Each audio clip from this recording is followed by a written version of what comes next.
Can you hear me?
It's on.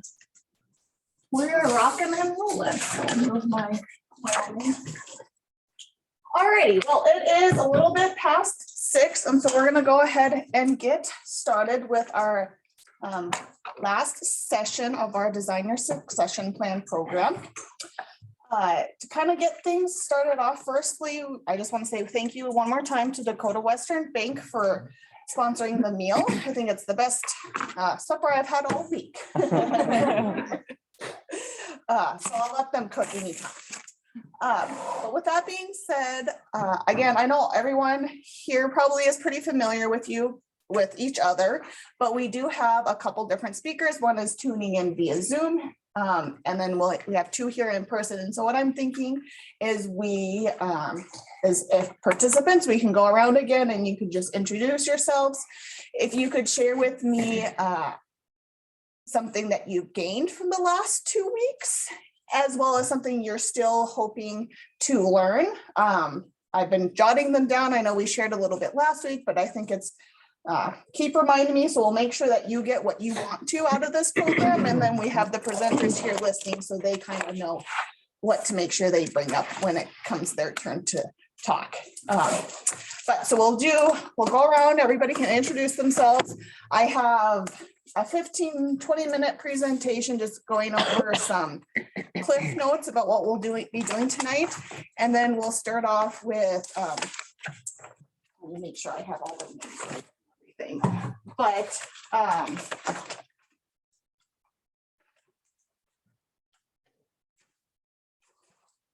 okay, so we'll have Alexander King. He is the Vice President of Trust and Wealth Management with Dakota Bank. He's joining us via Zoom, as well as Dante Anderson with Farm Credit Services of Mandan, the Mott branch. And so we'll kind of start out with a little bit of a panel discussion with those 2. And then we'll ramp up the evening with Melissa Krush. Melissa Krush. I should have asked her ahead of time how to pronounce her last name, but she's with Legal Edge Solutions up in Dickinson, and she came down to talk with us about, she has a presentation, and then we'll have time for questions. But I'm excited for the rest of tonight. I think you'll be able to ask some of those more detailed questions that you've been inquiring about, and we haven't been able to cover so much because we've been going over some more soft skills. With I'll pause. Is there any questions, comments, concerns, or does that agenda sound good to everybody? Okay. Well, I guess we'll just get started with introductions. Rodney, you want to start things out? Sure. I'm Rod Howe from Hettinger.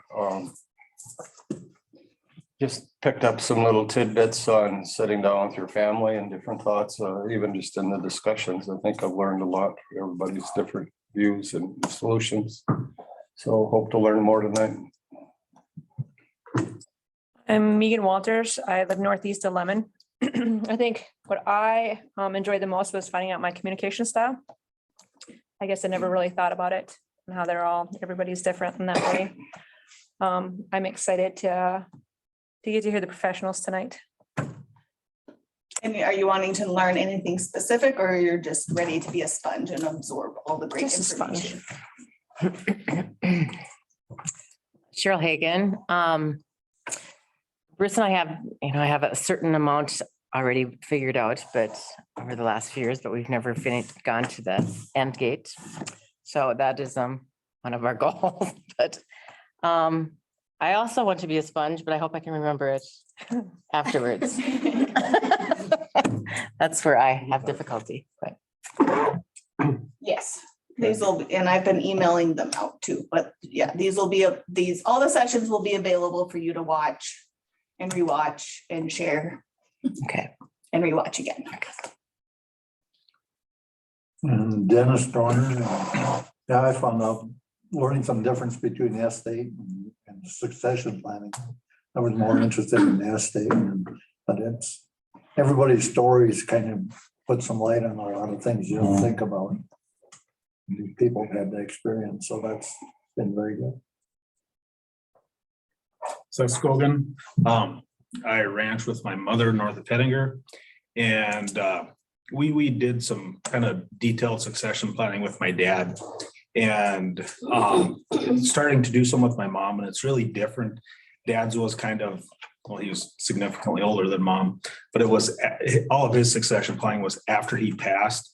And so now with mom, we're trying to do kind of a gradual transfer of assets and things like that. And, you know, how, as you know, cow numbers change and stuff like that, who picks up this rent and that, and then do we just have an informal partnership? And so it's a little more tricky than what we had done with dad. So it takes a little more detail, a little more visiting and things like that. And excuse me, I really like the succession plan timeline of start dates and things like that to reference and keep you on track. And I guess that's what I've liked the most so far.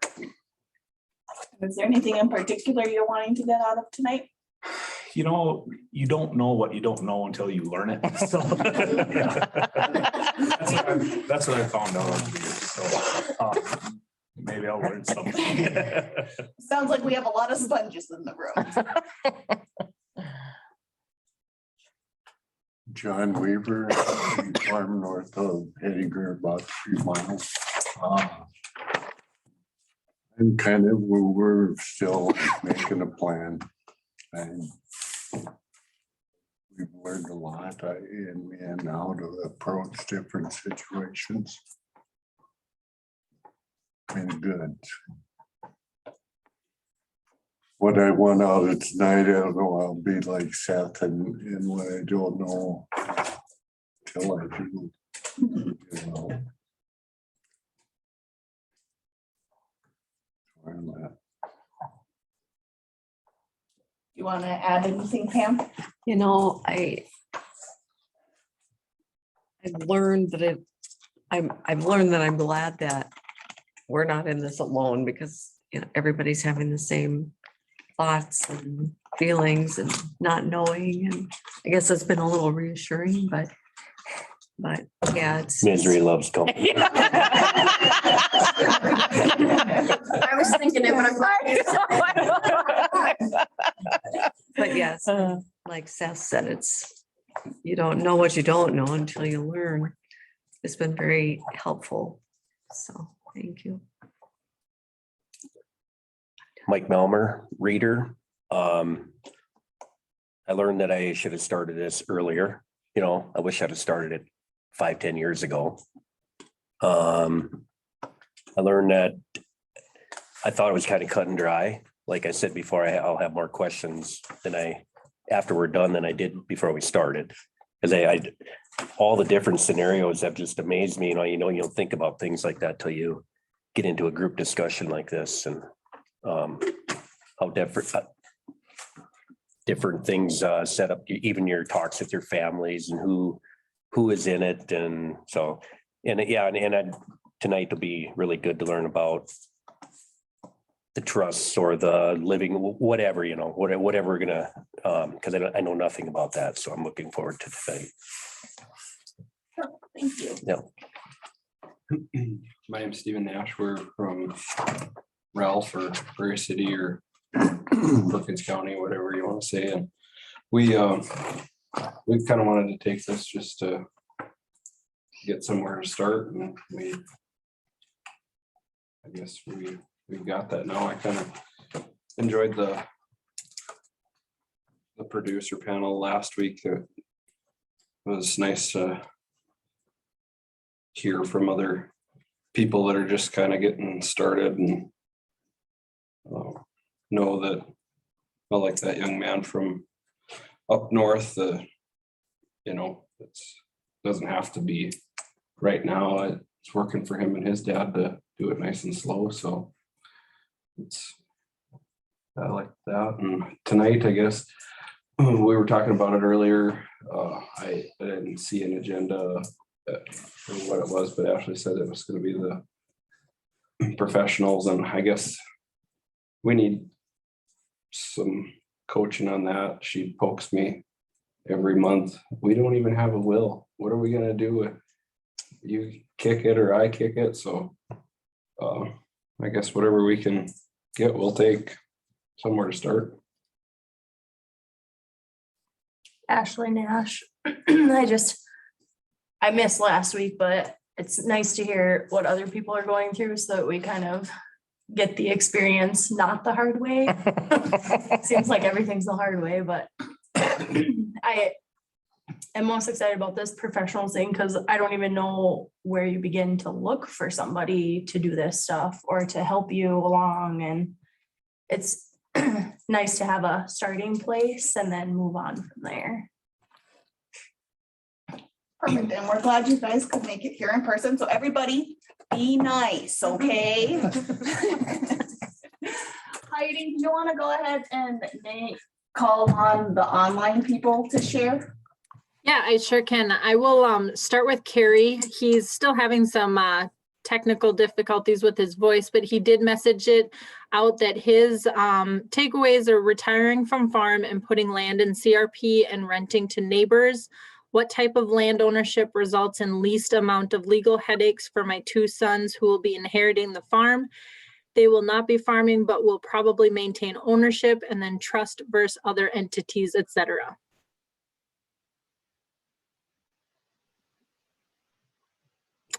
So we can go ahead with Cody or Sarah Schmaltz. I'm Sarah Schmaltz here with my husband, Cody. We have a ranch near Lancaster, Minnesota, northwestern part of the state.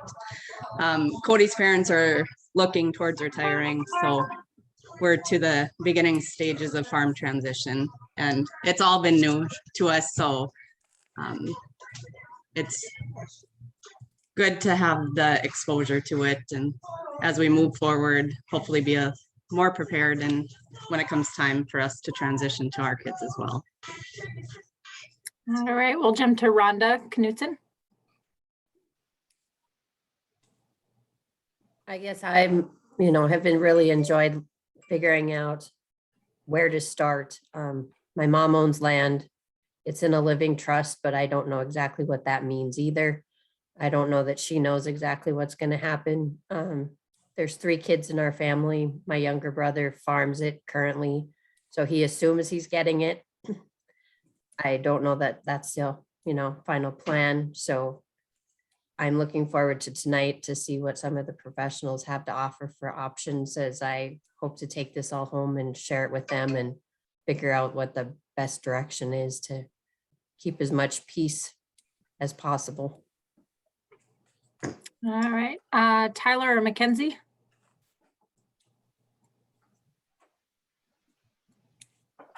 We're Tyler and Mackenzie Sigvoldson. We're in East Adams County. Probably the most helpful thing that was for me is probably how to start conversation with family. There are some really good tips, even just like putting your phone away is something you just don't think about sometimes, and it'd be really helpful for having those hard conversations. I listened to the people last week of what they're doing, what's working for them. Gave us some good ideas and what to think about. All right, and Connie, I see that you're on here yet too. Yes, Connie Horrigan, northeast of Hettinger. This last weekend, we did start the discussion with our daughters and got the feeling going on what we need to do next, and for them to put in their ideas too. So we're getting started. All right, I think that's all of us out here on Zoom, Hannah. Perfect, thanks.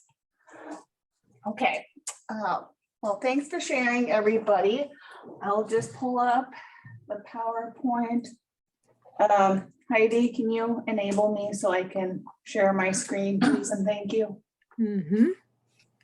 And I'll probably forget, but could we have somebody talk about look backs with nursing homes, 5-year look back or whatever it is nowadays too, important part of the plan.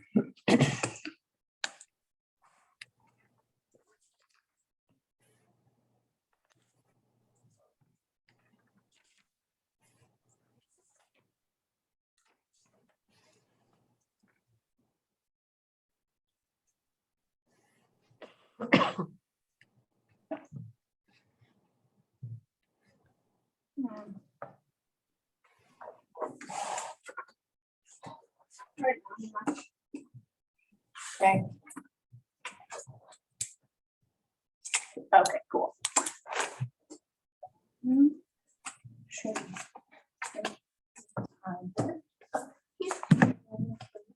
that. Just kidding, we're gonna do slideshow. I know I'm supposed to be millennial and have all this technology stuff figured out, but this is not my strong suit. Okay, so I'm really just going to kind of flip through the slides fairly quickly because I do want us to be able to spend most of the night our speakers and their information they do have. But as I was going through the presentation, there were a couple slides where I just thought there was some good bullet points to bring up, and it eases you into getting to listen to these professionals and everything. And so, we're talking about choosing and working with professionals. And just starting off by defining who those team members are. They can include family members, partners, and your professionals. I think it's important to keep in mind that coming up with your professional team, starting kind of from the beginning, is important in terms of, as you're putting together your plan, you're going to be leaning on those different professionals and asking them for advice.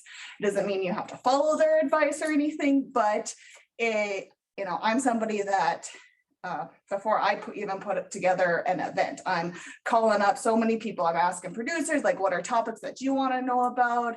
I'm calling other professionals to ask them what the buzzwords in the industry are. And so, I view that if I was going in and setting up my succession team and those professionals, I'm going to want to be able to lean on them and call them as questions come up and concerns arise. And so I think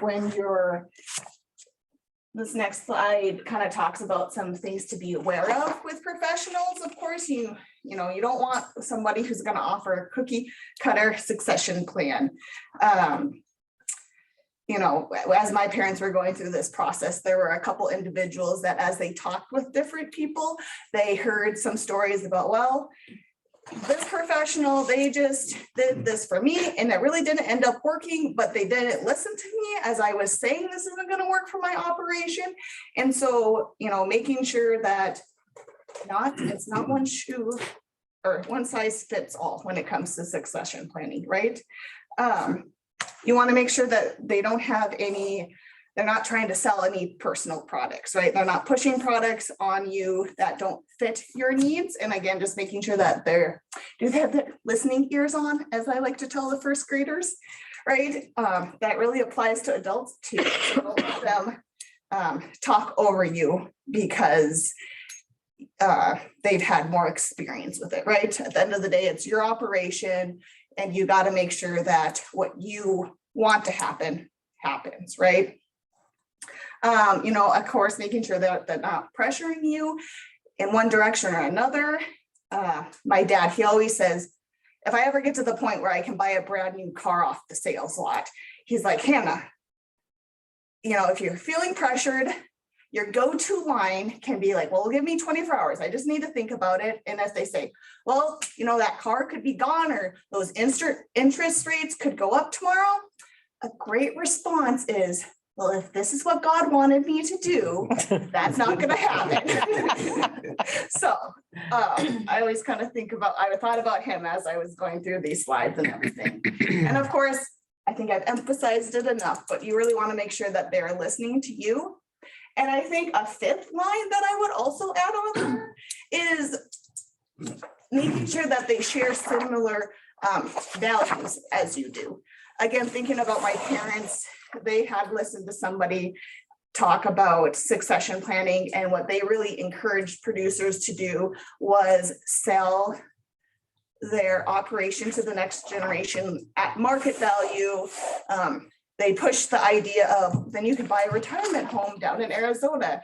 And my parents came home from that presentation and they were like, Hannah, I don't know, like that's just not practical, and that's not what I want. And why would this lady even be like pushing this to producers? Like they just totally didn't connect with her. And so I thought that was an important point to bring up as well, as making sure that you're all on the same thought track, right? And it's important to have professionals that do have experience working in the agricultural industry, because not everybody can relate to that passion that you have and why it's so important for you to pass the operation on to the next generation, whether it's family or just another young person that's excited to get into agriculture, right?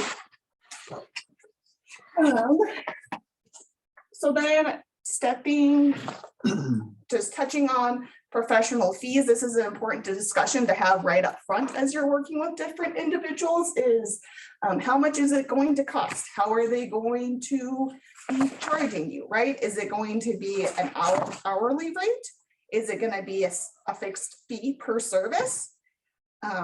Is it commission based, right? Where the professional will be paid through a commission from a product he or she has sold you, which again, if that's the case, making sure that you really trust that individual, that they aren't pushing a certain product that doesn't fit what you need for your operation and your situation. Or is it a management fee? And so where they get an annual percentage of the amount of money being managed. There's all these different ways that you can be charged for those services. And so just asking that upfront and being clear about that. Some of those fees can be negotiated, and you want to make sure that when you have those discussions, of course, getting that information written down and on concrete paper is important. I know we like to go by trusting people's words and handshakes, but I really like the saying, trust your neighbors, but brand your cattle, right? And so I think it applies to this case as well. And so, yeah. And then of course, on the note of keeping professional costs down, doing your prep work ahead of time is important. And so that the workbook that we handed out, making sure that you've at least gone through that and understand, maybe you don't have the workbook all filled out, but you have those key components and can bring them up and share with the professionals when they request them, right? Of course, I know we're always looking for a different way to cut corners and bring costs down. And I think it's just important to keep in mind that the businesses in your farms are multi-million-dollar operations. And so you're going to want to make sure that you're doing this right? It's an investment. You're investing in the future of your operation and making sure that you have the right professionals and that you're taking the time to, flush them out. Doing the work that you need to do is important because there's all sorts of things that can come back and bite you, right? And so whether that's tax consequences, I know we had this question about gift tax. If undervalued by government, they can come back and cause issues. And so that's why you have your professional team for them to take a look over what you want done and what you have in mind and making sure that it is within bounds of those legal ramifications, right? If it's not well thought out and explained and presented to everyone and not everybody's on the same page, you're gonna have family discord. And so you might have this great succession plan, but if you don't communicate it with everybody else in the family, it can also go down the drain, right? And so, there's a lot of other considerations too, but I think you all kind of get the point. It's worth your time and energy to invest in this process. And so you might be wondering who all is included on your professional team, and that can include, your attorney. What I might just do is, so your attorney, and if you go on to in your workbook on page 41, I know there's been a lot of questions about how do you choose a professional?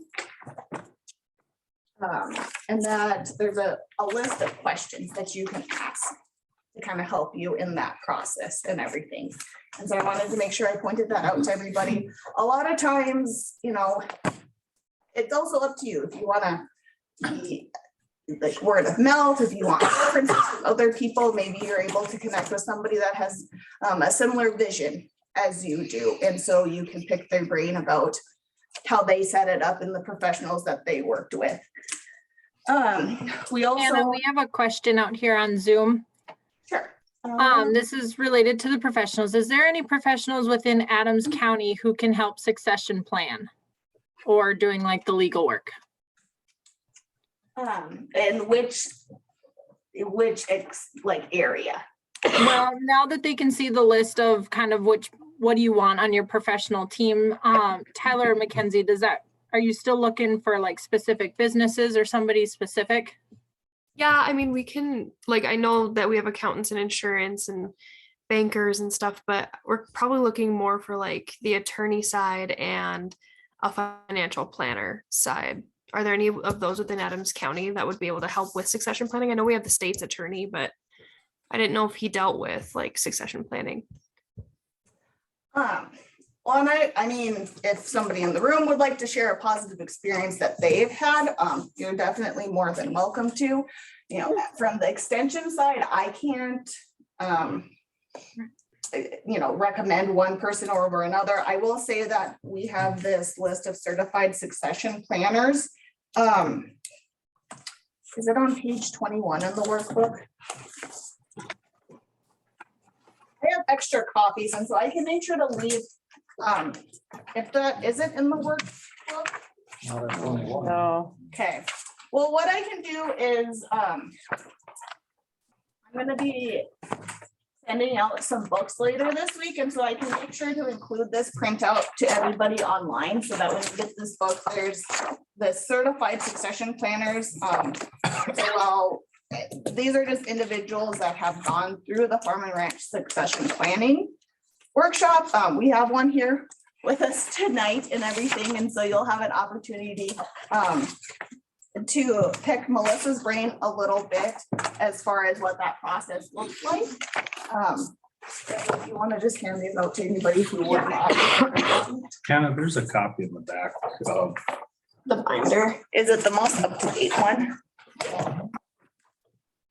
January 2020. I know I handed them out last Yep, week. I got it. Anyone else? Yeah, this one. I think in Hettinger, all it says is like one person from the Hettinger Research Center. I think one thing that I would note right here too is that a lot of the people who will be involved in your professional team in succession planning are often already involved in your team, right? You have to have a trusted accountant who's helping you with your taxes and your financials. You have to have a trusted lender that you're working with. And so oftentimes either those individuals are part of that team or they have people within their institutions who can help you. And so we'll hear from some of them today, like with Dakota Bank and Farm Credit Service. They have individuals within their companies who help with these sorts of things. So go to the people that you trust and ask them who you need to add to the team, but know that they might be who you need, right? I won't necessarily go through each of them, but I would, as I was looking at this list, one thing that I really thought about is last year when I went and got my taxes done, I was talking to my guy and he was asking if I was gonna have any changes this upcoming year, and I go, well, yeah, my brothers and I, we're gonna get some cows together and everything, and he asked how we were gonna set it up, and I said, well, my dad thinks that we should do a partnership. That's what he heard really works. And I was glad I brought it up to him because he was like, oh, I don't know, Hannah, a partnership, that's really like binding. I think what you're looking for in your situation is more of a joint best venture. And so you guys, if later on down the road, you guys decide that you don't want to be so tightly working together, then there aren't all this paperwork and backpedaling that you have to do. You're filing separately anyways, and you just have to keep track of what you put into it and keep track of what he puts into it, and it works out. And yeah, it was actually one of those days where I got to go home and tell my dad something, like teach my dad something, and he was like, oh yeah, that's he really liked that idea and everything. And so I think even just letting people, those different professionals that you already work with, know what's going on and future changes that you might have. They're gonna have suggestions and tips because, you know, they work with us on a more of a daily basis than you do. Yeah, and it's maybe something else that I would touch on too is the mediator role. If you're concerned about there being tensions within your family while you're having this discussion, I also wanted to just point out that maybe having a mediator there as a third party, they're just there to help everybody respectfully voice their concerns and their thoughts. It can be really beneficial to keep the conversation going in a positive direction. And one line that I liked as I was reading through this is that unlike an attorney who ultimately represents one or more parties, a mediator is known as a third party neutral, or one who is not paid to take any sides. Their whole point is to just stay in the middle and not take sides. And one thing I would also point out too is that the North Dakota Department of Agriculture has mediation services for some issues in agriculture, and whether that's with your family as you're figuring out your succession planning, or they can also offer those services if you have somebody that's leasing your land that is paying. And so it is a good resource that is available to you. I don't have any pamphlets, but if that's something that is of any interest of you, please let me know and I can get you that information. Extension agents do that. Well, You change it. I'm gonna maybe not insert myself into the middle of anything. And I had an experience where I had met this group of, I guess it was 3 persons, you know, and John, he always didn't want to come along. So I met these 3 men, this group of men, and I thought that they could, you know, visit with us pretty rationally, you know, and I didn't do my homework very well, but I went there and, you know, all the promises they made, they asked us what we wanted to do with our succession plan. And, you know, so John told them, and I'm like, I have no idea. You know, that's why I'm here. Well, then they proposed something and used what he had said. And of course, got on, you know, of course, they were really worried about my investments, and that's all they were concerned about. And then they told us at the end that, oh, we have so-and-so we could work with. So I kind of felt like I should have probably did my homework before I stepped in, and they were very pushy. Not They what were I just had. working on a commission. Yeah, and I think I paid a fee for the book to tell me that they gave us a nice little binder, exactly what John, you know, had in his thoughts, and no ideas for myself, you know. And so it's like, oh, shoot. And that was a lot of time that we spent doing that, you know, which was kind of a waste. Well, not really, because I learned a lesson from that. And now you're. I'm morally, yeah. Yes. Yeah. They made lots of promises they couldn't keep. Yeah, well, thanks for sharing that. Does anybody else have any tidbits of advice or stories that they would like to share? I don't remember if it was in the green sheet from South Dakota, the farm, or it was in the farm and ranch. But being I started taking this class, I read some of that. They got their planners in there. And the one, his story was the parents gave the equal shares to the kids and didn't divide it up or nothing. He says, big mistake. He says, when you die, you can just see what happens. He said he's never seen it work out. You know, you always want to think your kids are going to be fair and whatever. He says, it's tigers after me. He said, that's just, he said he does not advise that for anybody. I would say it worked out for us, and I was real reluctant about it, but surprisingly, it worked out for us. And I Rarely, but I would do- agree with you, Rodney. And I think it was your uncle that did John's family and yours and From a yes. trust. But Yeah. just from my banking days too, you see different things, undivided interest. Asking for trouble. But we don't know, like, the grandkids, what they're gonna work, the land is in the trust and it. The grandkids will have to work together, so we don't know what Yeah, that's they still gonna, got a can of worms to work on, yeah. yeah, so. It worked for us, but what's it gonna work for the next? I guess that's the generation? question for tonight. At some point, I'd like to dissolve the trust so we don't have 73 heirs to 100 acres.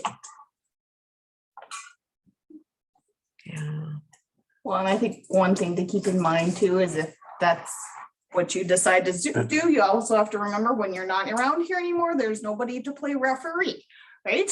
And so sometimes it's, I know some families, it's the parents that really bring everybody together, or whoever's still living, and everything is that the piece that kind of keeps everything working. And I have a friend and she's like, yeah, as soon as my grandma passes away, it's gonna get really ugly really fast because she's the glue that's keeping us all together. And I think really what it comes down to is you just have to have an honest conversation with yourself about, well, how well do my kids really get along? And if they're under that type of pressure and situation, do you trust them to make the decisions, or do you want to have more structure and guidelines in place to just prevent any possibility of discord? And to back up what he said, I know one family that's been in court for over 3 years, $200 an hour. So a bit of both sides. A piece of advice, just working at the hospital and watching some. It wouldn't hurt to ask your professionals, how in concrete is this when I die? Because there's kids that fight over it and it wasn't as concrete as you think it was. Just, make sure you have your I's dotted and your T's crossed, because they'll fight like hyenas when you're in the nursing home, or if you're ever, if they deem you incompetent of making your own decisions and you're still alive. I've seen it where those kids just, it wasn't as concrete and they'll fight to the death. Yeah, cameras on. Oh, yeah. Well, thanks for sharing, everybody. I think my last note on this slide too is that there's adult farm management instructors through BSC. And I would say that those individuals are very valuable in helping the next generation understand some of the bookworking aspects of things and really helping them take those next steps, as well as helping you, where the flow is, right? And so I would say, if that's something you're interested in, I just met with our guy last week and I spent 3 hours with him as he walked me through how to use Quickens and everything. And that's what their job is. And there's instructors all across North Dakota. I'm not sure about Minnesota and what they have to offer, but I'm sure it's worth looking into, and not something that people always think about either. Okay, I'm just gonna skip over.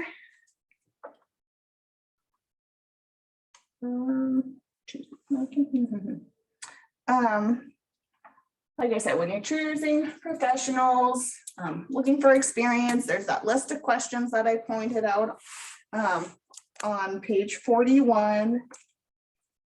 I think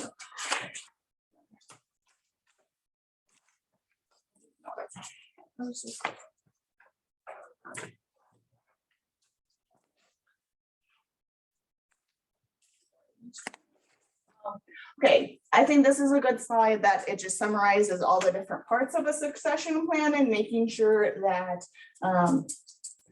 as you are meeting with professionals and putting this together, you want to make sure that you hit on all these different points. And I think if you hit on all these different points, it will be very clear to the next generation and whoever's taking things on, what you're wanting, where you're hoping the operation goes, what everybody's roles in that transition looks like.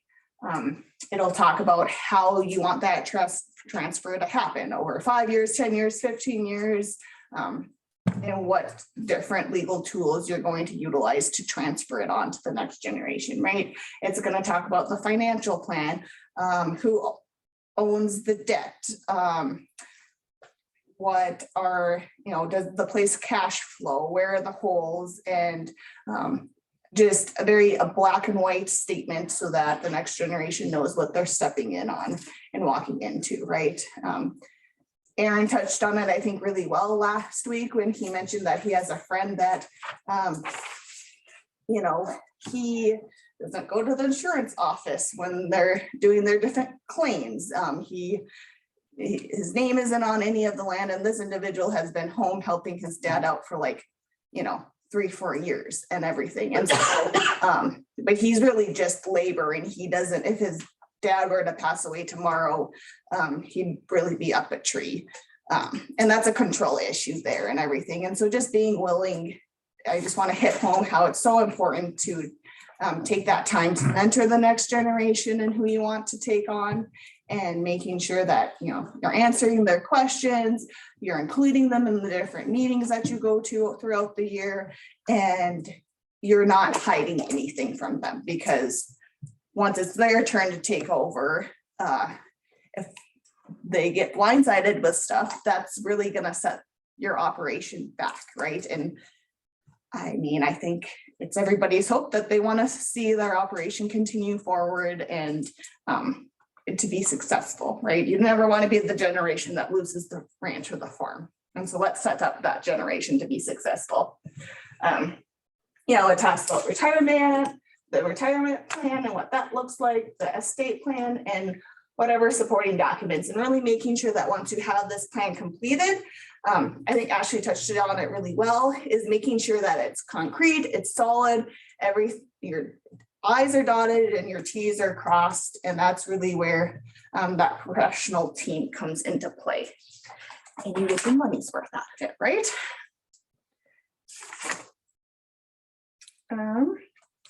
And then when you've completed the plan, after you review it by professionals, also making sure that it is a solid plan against the 5 Ds. And so what they call the 5 Ds are death, disability, disaster, divorce, and disagreement. So that is, again, death, disability, disaster, divorce, and disagreement. You want to make sure your plan is going to be concrete and is going to hold up against those 5 factors. One more time, please.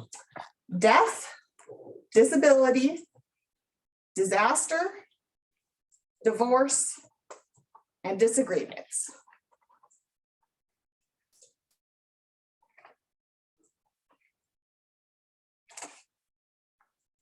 And in your participant binder, there is a publication, again, Extension loves publications, and it's called Planning for Unexpected Future Events, the 5 Ds, and it'll go into more information there. And so just a little bit more light reading for you. It's in your, so if you just look forward a little bit more, it's still in that same section.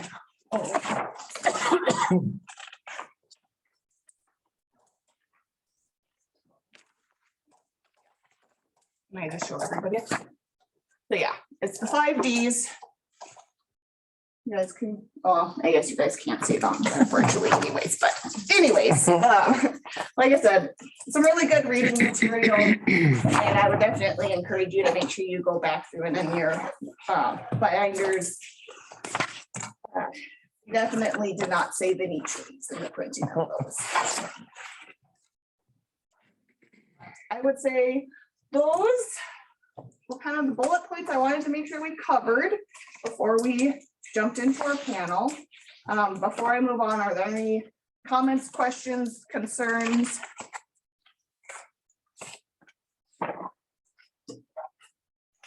Okay. Do we want to take 5 minutes, or do we just want to roll on to the panel? And if you need to go to the bathroom or get a drink of water, you guys feel comfortable going and doing that? I'm fine. Okay. All right, well then, without further ado, I will stop this. Okay, Stick up for me. how did you want us to, Jasmine?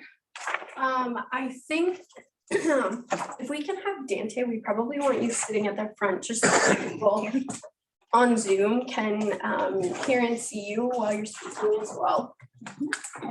Yeah. And then we'll have Dante and Alex, correct? Yeah. Okay. That's Rodney.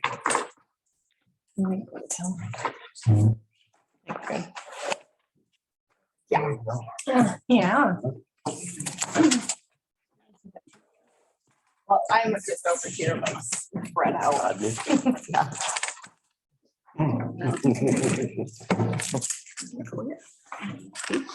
Okay, Good for him. and then Heidi, can you pin Alex?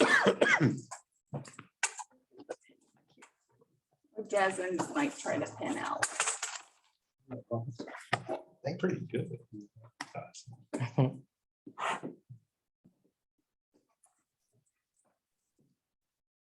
Okay, you should see Alex as the main speaker on the screen. Amy? I can hear you. Yep. Do I need to change some setting? No, I've got it here. Okay, so while Jasmine's figuring out the technical stuff behind things, we'll go ahead and like I said, we've got Dante Anderson, and I'll let both of the speakers introduce themselves and share a little bit about their background and everything. And then I have a couple of questions that we came up with ahead of time, but don't be bashful. If you have a question that you want answered, just jump in and ask it. If you're afraid that you're going to ask a stupid question, you can tell me and I'll ask it for you and everything, but really there's no such thing as a stupid question. And if you're wondering it, I guarantee there's somebody else that's wondering it. And we've got a wide range of people in the room with different backgrounds and experiences. So don't be afraid to speak up. Without further ado, I'll have my ladies first, and then we'll have Alex introduce himself in there when she's done. Can I move this? Okay, so I am Dante Anderson. I work for Farm Credit Services of Mandan up in Mott.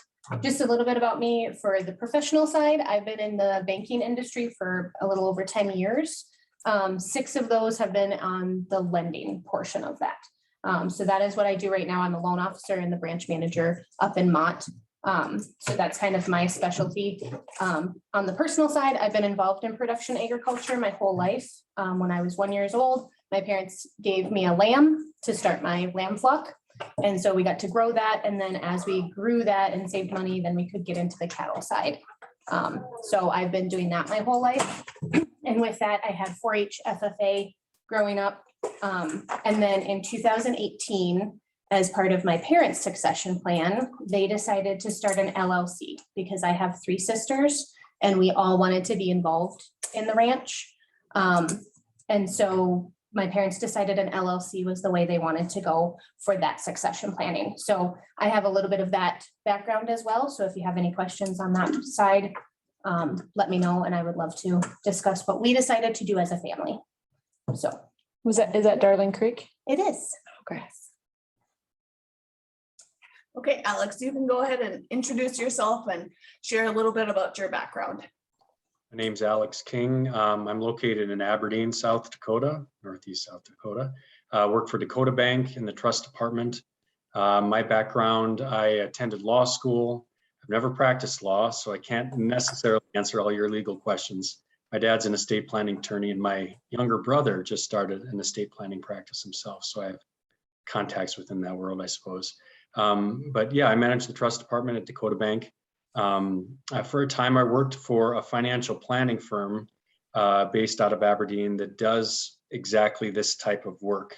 He was an insurance and financial services advisor, and he put together very sophisticated estate plans at the time when the exemption was very low. And so everyone was rushing to do some planning, do some gifting, thinking the exemption was going to drop down to 1 million. I don't know if you recall all that in the news back in 2012 to 13. So that was my first exposure to this type of sophisticated estate planning. There's all different types of estate planning. You know, there's more complex varieties of it, and then there's just your basic simple planning process of a will or a living trust. That's where I had that exposure. I have some background and experience in or near the farming world. I've seen a succession plan in place with close family, and understanding some of those dynamics with farming children, non-farming children, and how to pass on, you know, the farm to the succeeding generation. So one, you know, area of experience within the trust world, you talking about conflict, we see a lot of that, you know, and that's often where we come into play. Often where there is conflict, we're asked to step in the role of trustee, sometimes where maybe we weren't initially named in the document as trustee, but families see fit to say, okay, to preserve family harmony, let's resign as trustees and appoint an independent third party or corporate trustee to act on behalf of all family members and represent the trust. So I have a lot of stories and anecdotes I can share from seeing some of that play out in the end game in the trust world. But what we also do at Dakota Bank, we help and sit down with farming families and other customers to help walk them through the estate planning process, put them in contact with a good attorney, and help, just as Hannah was talking about, helping our customers make those initial steps and can continue to take those successive steps until they have a plan in place that they're comfortable with. One thing I'll point out before I end, one critical component, and I'm seeing now in the trust world, is people have put together a plan, and some of you might already have. Someone said they had a living trust, so they don't frequently either meet with an advisor or an attorney to review it again. You know, I frequently get calls where we were instrumental in helping them with the plan when they say, can you just meet with us again and walk through what this means, how this is all going to work when mom dies and then when dad dies, then how does it pass on to the next generation? That's a continual conversation you need to have through the years. It's not a set it and forget it type of, you know, planning process. You need to revisit it consistently over the years. Thank you, Alex. I guess we'll start off with the first question for you. Can you briefly describe what a trust is and what the most common types of trusts are? There are two distinguishing types of trust. There's that revocable or a living trust, many of you heard of. That is a trust that is set up during the grantor's lifetime, the grantor being the one who owns the assets. They then contribute those assets into this trust document, which is just a legal agreement. And often in a living trust, the grantor, and I always use mom and dad, they're the grantors, they're also the trustees, and they're also the beneficiaries. And so they decide what assets are owned within the trust. They distribute the income out of the trust. They manage the trust. It's utilized typically as a living will. You know, you have a testamentary will where things, you know, assets pass upon death, and the court system is part of that process, which is called probate. And a living trust sidesteps that because the trust document governs, not a will. The trust governs, and the trustee then administers the trust after the deaths of the grantors. A trust can be set up in a will. I'm sure you've seen that as well, that upon the death of you know, the testator, the assets go into a trust, and there's language within the will that provides the terms of the trust. The second type of trust is an irrevocable trust. There are many different uses for that as well. Some living trusts convert into irrevocable trusts upon the death of the grantor or both grantors. And that trust will exist for a period of time and have its own tax ID number, have its own identity, pays its own tax returns, or completes them and pays their own taxes. And then that document or that entity exists for a period of years or in perpetuity or in the event of some happening. But that's a decision most families need to make. Do I want to preserve these assets beyond my death and my spouse's death, and for how long? And that would be typically in an irrevocable trust. Some people set up irrevocable trusts for estate tax issues. They might gift assets out of their estate, out of their control, into an irrevocable trust. so that they aren't counted as a includable asset upon their death to try to minimize estate taxes. I will be honest, I'm not an expert in Medicaid planning.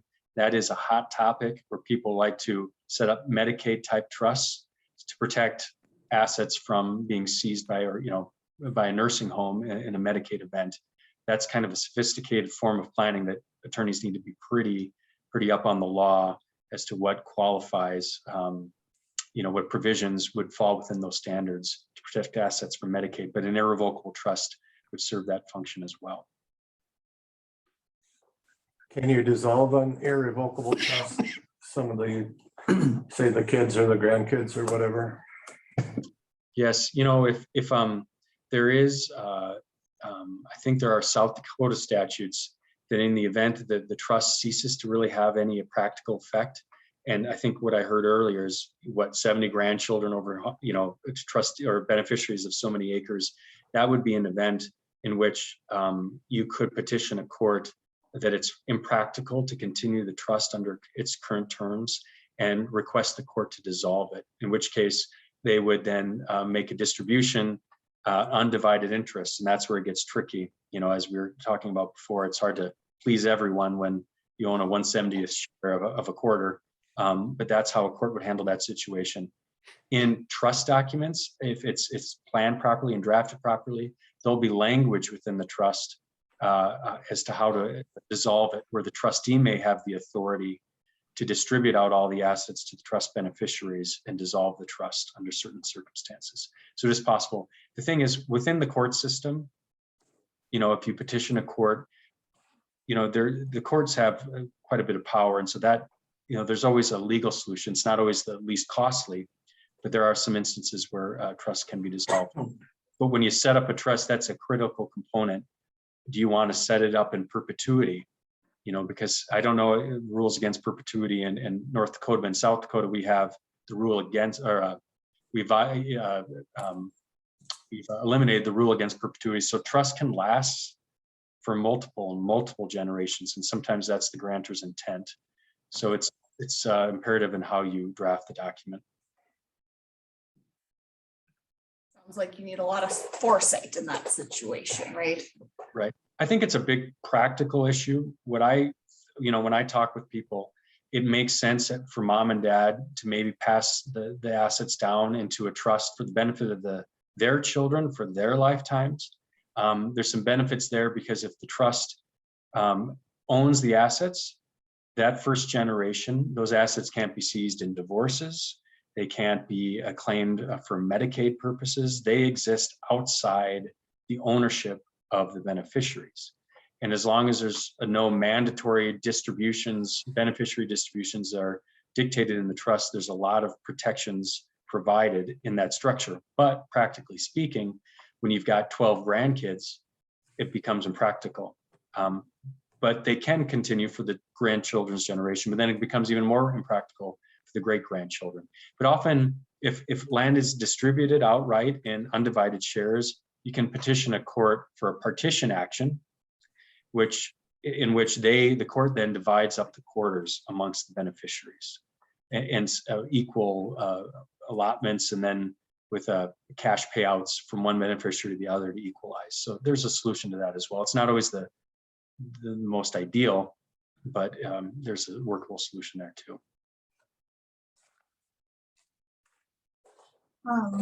Dante, what are the things you need to think about when shopping for a lender? Switching gears a little bit. Yeah. So honestly, I loved your presentation. It hit on a lot of them. And so I was going to say, I think this is a great program. I'm so glad that everyone participated because I've just been here for one night, but there's a lot of great information. The main things to remember is it is your choice. You get to shop around, you get to ask the questions. It needs to work for your operation. And Hannah hit it, I think, on slide number 1, cookie cutter doesn't work. So you need to know what your goals are for your operation. And so I think having those defined early on is great. So some of the things that make you may be a little bit different than your neighbor. So what you're looking for in a lender might be a little bit different than your neighbor. Are you looking for someone from personal experience? We have sheep. Are you looking for someone that knows anything about sheep? So that when you put a projection together, are they going to be able to look at that and understand why things look different than the cow operation? Things like that. So I think that's something that's really important, is just to have your goals and then ask those questions, shop around, call a few places. The things that you should have ready is a balance sheet, past income and expenses, and a projection. And once you have those ready, you should be able to take them to several different finance options. And there's lots of different finance options. There's, your traditional banks, credit unions, Farm Credit is a cooperative. I don't know if you guys have heard of ranching or farming without the bank and using life insurance to finance your stuff. Companies have financing as well, like John Deere, Case, those places. Each one has pros and cons, and it's whatever fits you, whatever your goals are. If your goals are to be debt-free in 5 years, to get it passed on in 5 years, to get it out of mom and dad's name in 5 years, each one has different ones. So have your goals. Don't be afraid to talk to multiple ones. And if you start getting that pushy feeling, or if some of the requirements aren't something that you're comfortable with, talk to somebody else. Maybe they can do something that'll fit you a little bit better. Did that answer kind of what you were wanting? Anybody have specific questions that they want? One thing I was thinking about as you were talking about knowing what you're looking for in a lender, and is it important that they also raise sheep so you can talk sheep markets with each other. I think about my parents, and just a short story, but we have banked up in Belfield for, as long as my parents have been home ranching and everything. And my mom is the penny pincher of the family, and she's the reason the place is still around today. And she found out that this one place had way lower interest rates than where we were banking at up in Belfield. And she goes to my dad and she's like, Donald, I really think we should switch banks and everything. And if it was up to my mom, we would have switched banks. But my dad was like, no, I have been with this guy for 25 plus years. I have a really solid relationship with him. And that's what's really important to him and everything. And so they stayed with their institution. And that's one thing he's kind of instilled on us kids too, is that relationship is so important, especially on those years where maybe it just didn't work out how you thought it would. And maybe you've had a couple of years where things just haven't worked out where you thought it would. And having that history with each other, I don't know if this is the case for everybody, but he thinks that they're a little bit more apt to maybe give you a second or third chance because you have that history together and everything. Yep. I will say that too. So on the personal side, the LLC that we have, so I'm in lending. I have another sister that was in lending for 10 plus years as well. So we have that, and about every 2 years we look and we go shopping. So the land has one lender because we really like how they have it set up. We like the long-term interest rates, things like that, but the operation has a different one. And we have passed over lower interest rates because we like how they have things set up. But I will say too, double checking that, like I said, every other year, usually we check around and see and make sure that we're still within reason, because yeah, interest rates aren't everything, but knowing how much that is costing you and is that okay? Because most of the time it is okay, or some of the times it is okay, as long as it's meeting your other needs. Making sure, some people don't want anything mortgaged. So do you have a lender that's going to work with you on that? Or they want to be in growth mode, and so it's a little riskier. Are they willing to take on that risk with you? So, yeah, great. Sometimes you can go back to your credit union or banker and say, can you match this? You might have a 20-year relationship with them, understand the options. They might go with you a little longer than the rules provide, but you also have that option of them trying to be more competitive.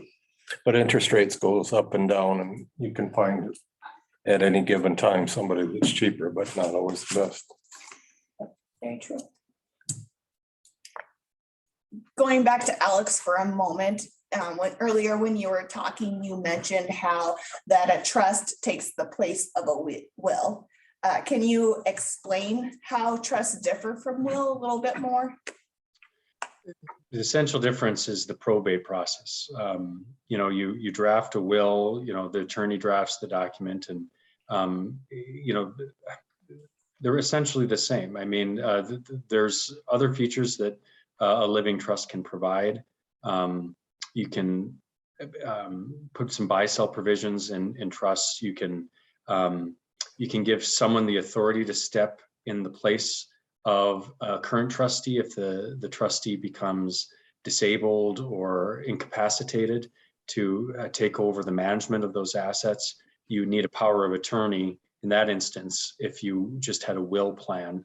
There's some benefits with elder abuse in that regard as well, if you can have an impartial trustee step in on behalf of incapacitated trustee.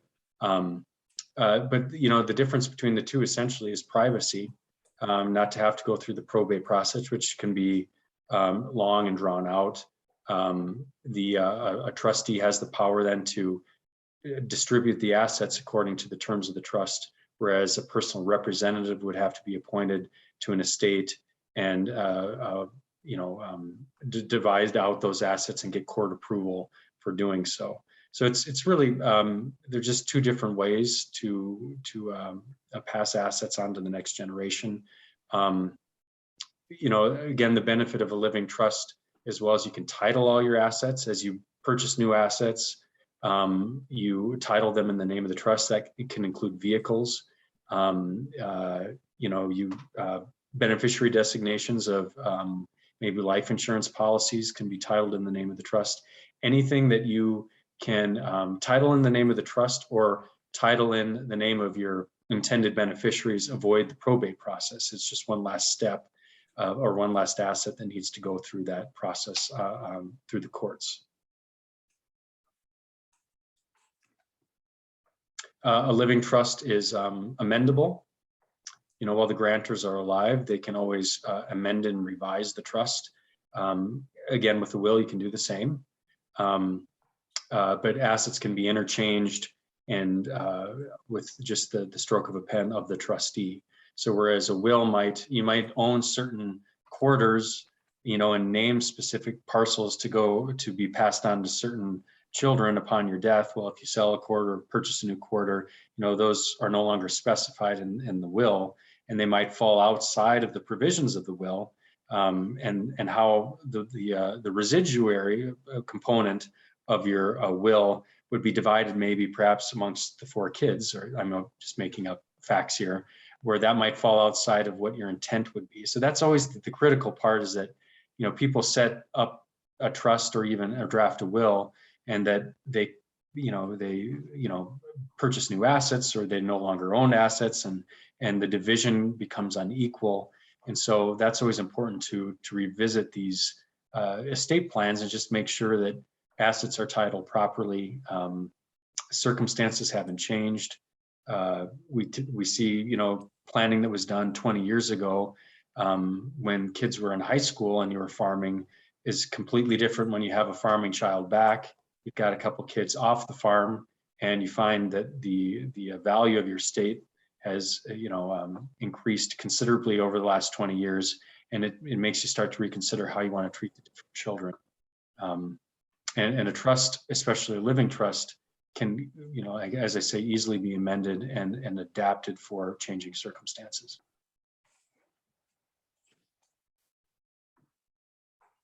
I'm gonna pitch one at Dante now. Specific to estate planning, are there any considerations to keep in mind when it comes to the lending world? One of the things I was thinking of when we were talking about the different trusts and stuff, I would just say, keep your lender involved in your conversations. I mean, it's part of the team of professionals. But sometimes if you do move assets into the trust, it changes how the paperwork is done for the loans. And all of a sudden, then you need signatures from 10 people instead of just the 2 people that you thought of initially. And so if you're not ready to have those conversations with all of the people that you list in that document, however you have it set up, it gets a little awkward when you go to renew your operating line or transfer the land and do a new loan or anything like that. So I would just keep them in the loop. And then sometimes they have specific things that they will need for that. And it's just good to talk to a third person or 4th person or 5th person and get some of those ideas so that you can make sure that it fits what your needs are. So like we have little kids, like 3 and 2. So when we're like, I'm always pushing him about a will because we need to figure out who's going to take care of our kids if we die in a car. And it was a lot more serious thinking about it when he was driving back and forth to Beulah. But what I'm concerned about is we do have all this debt, and when we die, so does that instantly go to the person that takes our kids? You know, if we both die in a car wreck at the same time, I don't even know. Like sometimes I think, oh, we really shouldn't be worrying about this until we're retirement age, but then what do we do when we die? And the kids go to like my brother. Does my brother take that on? Does it instantly go back to his dad because we own land with them? That's my biggest question about lending stuff and going on where we're at. Yep, definitely. So one thing to think about and maybe talk to someone about too is life insurance. So that sometimes helps. You can do credit life insurance, and that is tied directly to the loan. So then if anything happens to you, that pays out and then takes care of the loan. Or you can do term life insurance. So then as you pay down on that loan, the term life insurance is for a set amount. And then as you pay down on that loan, then somebody else gets the extra money. If that kind of makes sense, you name a beneficiary and then they would get it. So they could take care of all the debts and then still have something to live on, a little something to help raise your 2 kids, get them through high school, college, things like that. But the way that, and it depends on how the paperwork is written up, but the way most of the time it works, there's collateral that goes with those loans. So the institution might have a lien on your cattle, a mortgage on the land, lien on the equipment. And so if something would happen to both of you at the same time, they would probably work with your estate on when they're selling those assets, then it comes to pay the loans first. And then if there's anything left over, then it would go to whoever. So we may not be able, well, obviously we're not gonna care when we die, but they may not be able to keep that. Like if it's land related, like we would want the kids when they grow up to have the option of leasing that or whatever, or running it. So that may not necessarily be the option if we have if something were to happen right now without any plan, that may not be able to happen. Okay. But if you do something like life insurance, then the life insurance can pay that out and then the land can still be left alone. Okay. So then you can kind of plan for that and mitigate some of that risk if you want your kids to have land and have an opportunity to farm. And then typically in a will, you'd name a guardian, to watch over your children until they reach age 18. And often in a trust document or even in a will, they might create a trust within the will or within the trust itself that appoints a trustee to hold the assets until the children reach a certain age, whether it's 18 or 25 or 30. We typically see that drafted into trusts when people like yourselves are a little bit younger. Is there a way, like, so say the kids go to my brother, is there a way to set it up so like my brother can run the land until they come of age? Like he can run it for him? Is that kind of how that works then? I believe so. Right, whoever the trustee is, whatever the assets are within the trust for the kids, the trustee would then, control those assets. And either if your brother is the trustee, rent from the trust, or if it's a separate party, another family member, they would negotiate leases of the assets within the trust for the benefit of the children. And then the trustee then could make those distributions to the guardian for the children's needs and for tuition, for college, and those things. Sometimes, we see people set up trusts when they do have minor children or college-age children, until they, are certain that they're going to be responsible enough to handle the assets on their own. They'll put an age requirement before those assets get distributed out. So, and then often if they revise those trusts as they get older, they might, eliminate that component altogether, in a trust amendment. Personally, like for my sister, when she was doing her will and stuff, one of my sisters who has kids would be the guardian of the kids, but I would be the person in charge of the financing for them. So then kind of split the duties and have that separated if that's something that you would like to consider too. Yeah, that's how I had my will set up. That's how I have it set up right now, is it goes into a living trust until they're age 25. And then my sister is guardian, but she is also the trustee as well. So then as soon as they turn that age, yep, then they take control of everything. And often those assets, get distributed right out of the trust. So they become the owner. They'd have title, complete title. We're talking about land, and the trust would dissolve.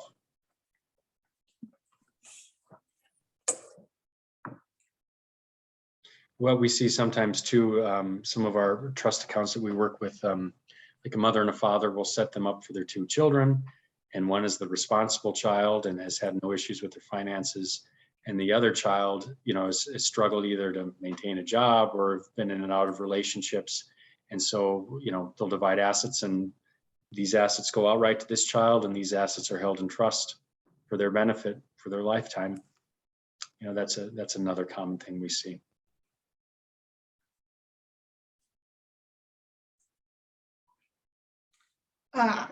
Alex, I think you touched on it a little bit earlier, but just wanting to circle back to it and make sure that we cover it well.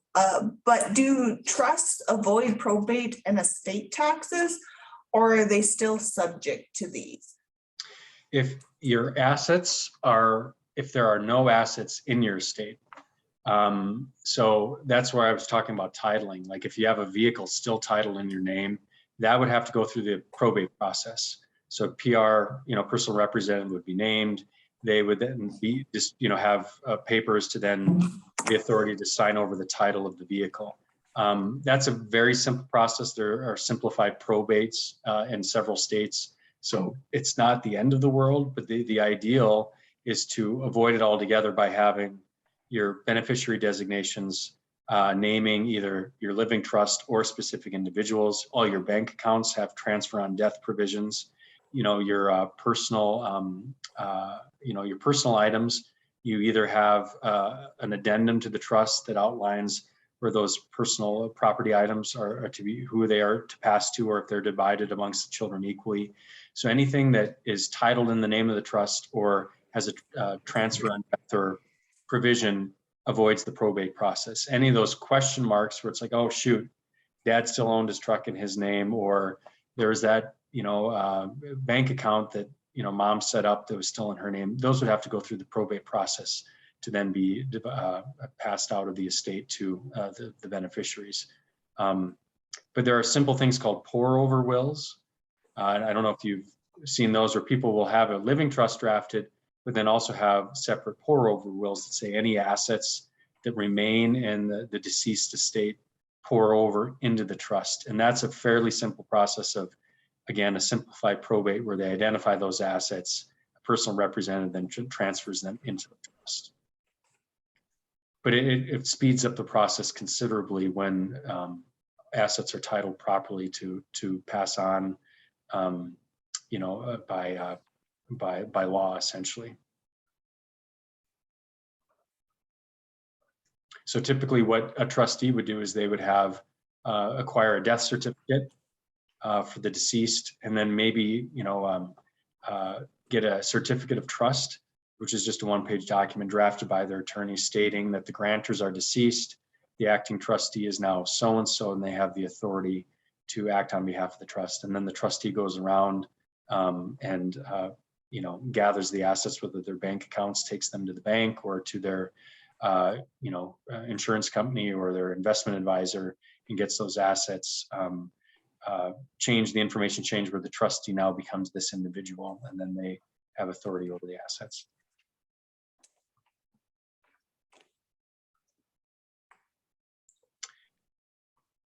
Okay. So is there a way to give, like say land, if you want to say I got a quarter of land and I have 3 kids and I want to gift it to them. Can you give, you have that, there's what, I remember where it is, $15,000 you can gift without any tax consequences. How would you gift that over a period of time until the value of that land is similar? Yeah, you'd have to probably appraise it. And the question would be, would the IRS require a qualified appraisal in every year of the gift? Or would they accept the tax assessed value?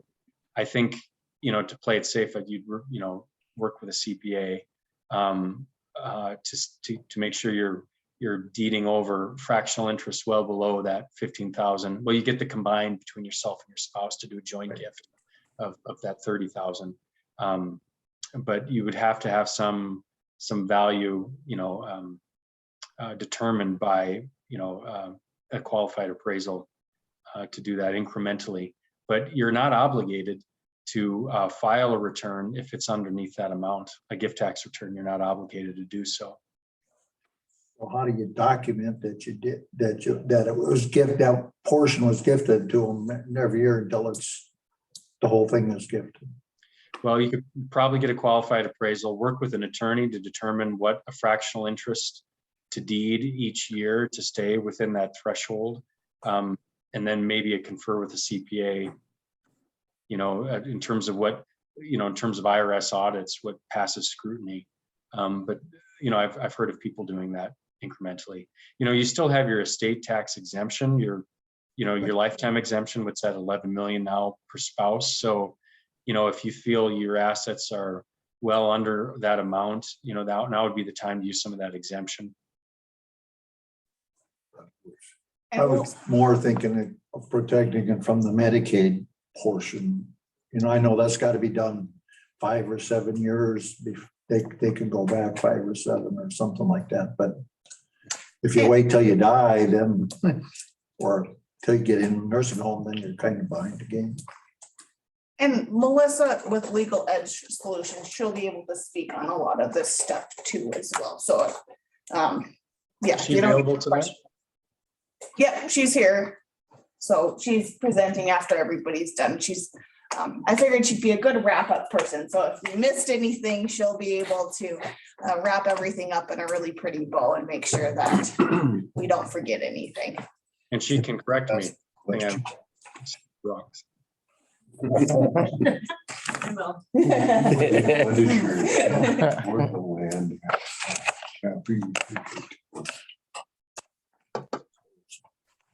What is the intent? Yeah, I mean, do they? I do you hope want they them would to continue, own they would own it. the three Yeah. together? Kind of divided, so each one got a. You don't have the part, you'd have to just about do a partnership, otherwise, I don't know how that would work. That's another question. After I read that thing, a couple things where you don't want to give it to them equally. Because then you're making a fight. You don't really want to do that either. Or put something in there that one can lease it from the other one or something. I don't know. Yeah, lots of considerations to think through. Dante, when would you say, okay, I think we've kind of answered this question as far as at what point in the succession planning do you bring a lender into the loop? You mentioned like right from the beginning. Is there anything you want to add to it, or should I jump to my next question?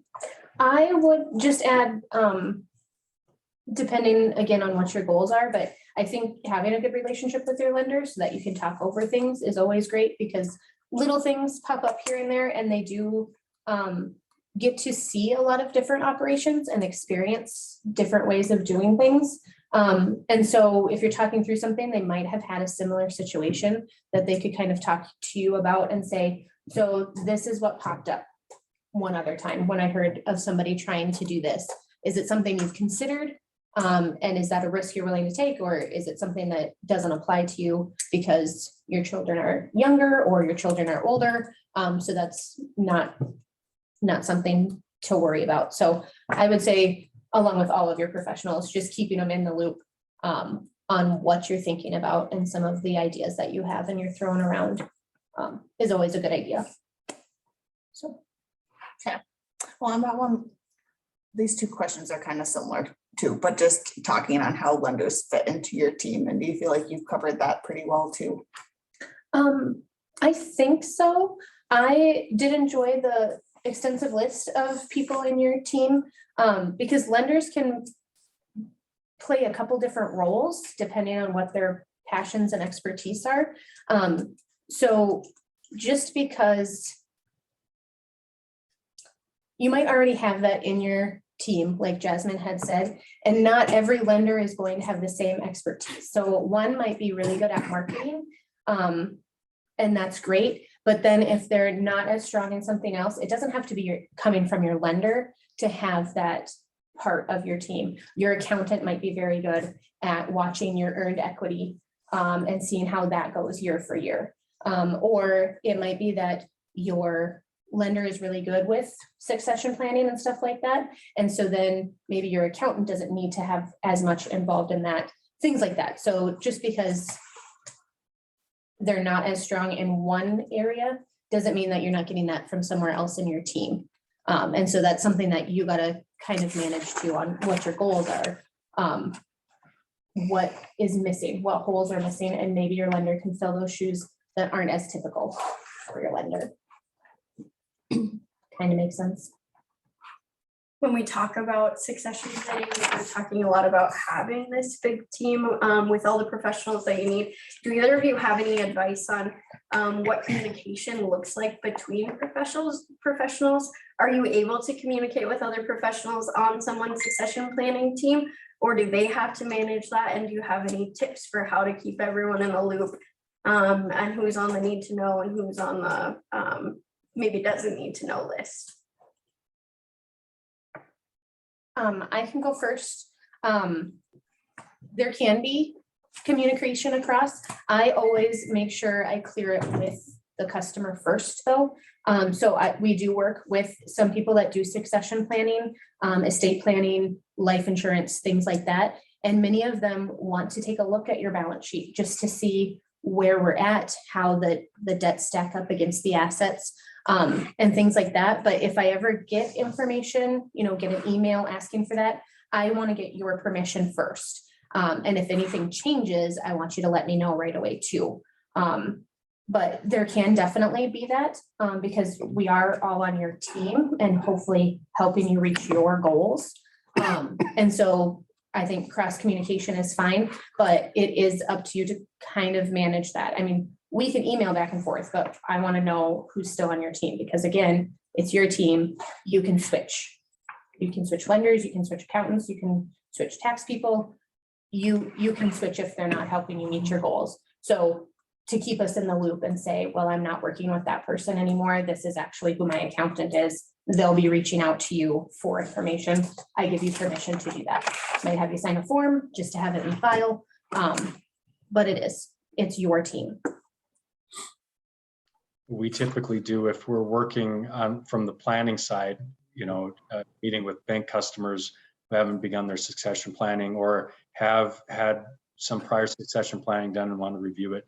And if they're looking for an attorney, we'll typically talk through some different ideas, different options. We'll gather information about children, addresses, ages, financial assets. We'll put together a balance sheet and some of those details, and then we'll provide them some attorneys that we've worked with before or that we know are good estate planning attorneys. And then if they choose and select one, we will get their permission to contact the attorney and facilitate an initial appointment.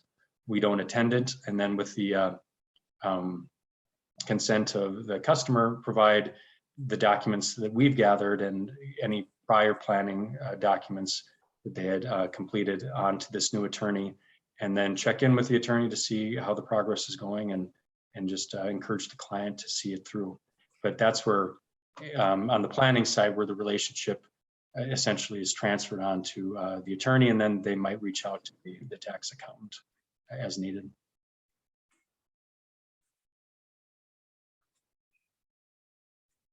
Thanks, that's helpful.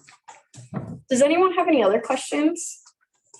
For either Alex or Dante?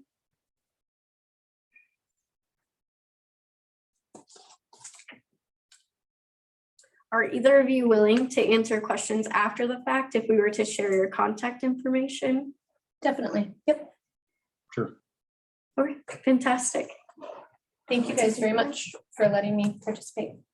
Yeah, thank you. Thank you. Yeah, thank you, Alex, for tuning in via Zoom and everything, and Dante for being here in person. Jasmine and I both agree that we think that some of the most valuable parts or the most valuable part about this program is being able to have these discussions with different panelists and everything. And so we really appreciate you taking the time to come down and everything. I think what we'll do is take 7:36. Let's take a 10-minute stretch, bathroom break, 7th inning stretching, whatever you want to call it. And then we will come back and round out the night with Melissa. Again, she's with Legal Ed Solutions up in Dickinson. And yeah, I'm just excited to have her come in. She's done a couple different presentations, I know, for other design your succession plan programs. And so she has some experience in this area, and I think is going to be a good person to make sure that we don't leave any rocks left unturned.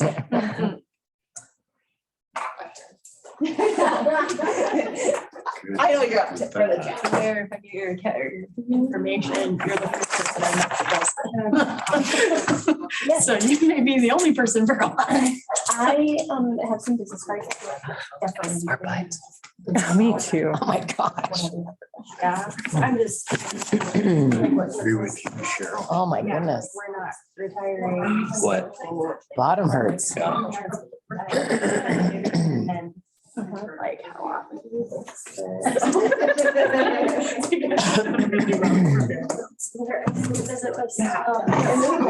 I just want to keep. And I'm also more of a set it and forget it, because I don't like looking up interest rates every 2 years. Yeah. I'm still with the same insurance guy. I don't like him, but I don't like going shopping. It is. I don't know what things that. That's such a migraine before I left. Oh, I took one of my pills, but then they make me not nauseous, just kind of tired, but I get so sore from them. My whole body just hurts. I thought so. They put me on a different pill, but they won't get their $400 a pill. So I still tend to take the other ones, which are $5 a pill. Oh my gosh. Even though they react with me, but This one's been so, still get them I should be doing. I get, often. and then when I get like sinus problems, that it So I think it's. Are you ever a neti pot? Are you a neti potter?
Which we'll cover too, because she's the Department of Ag.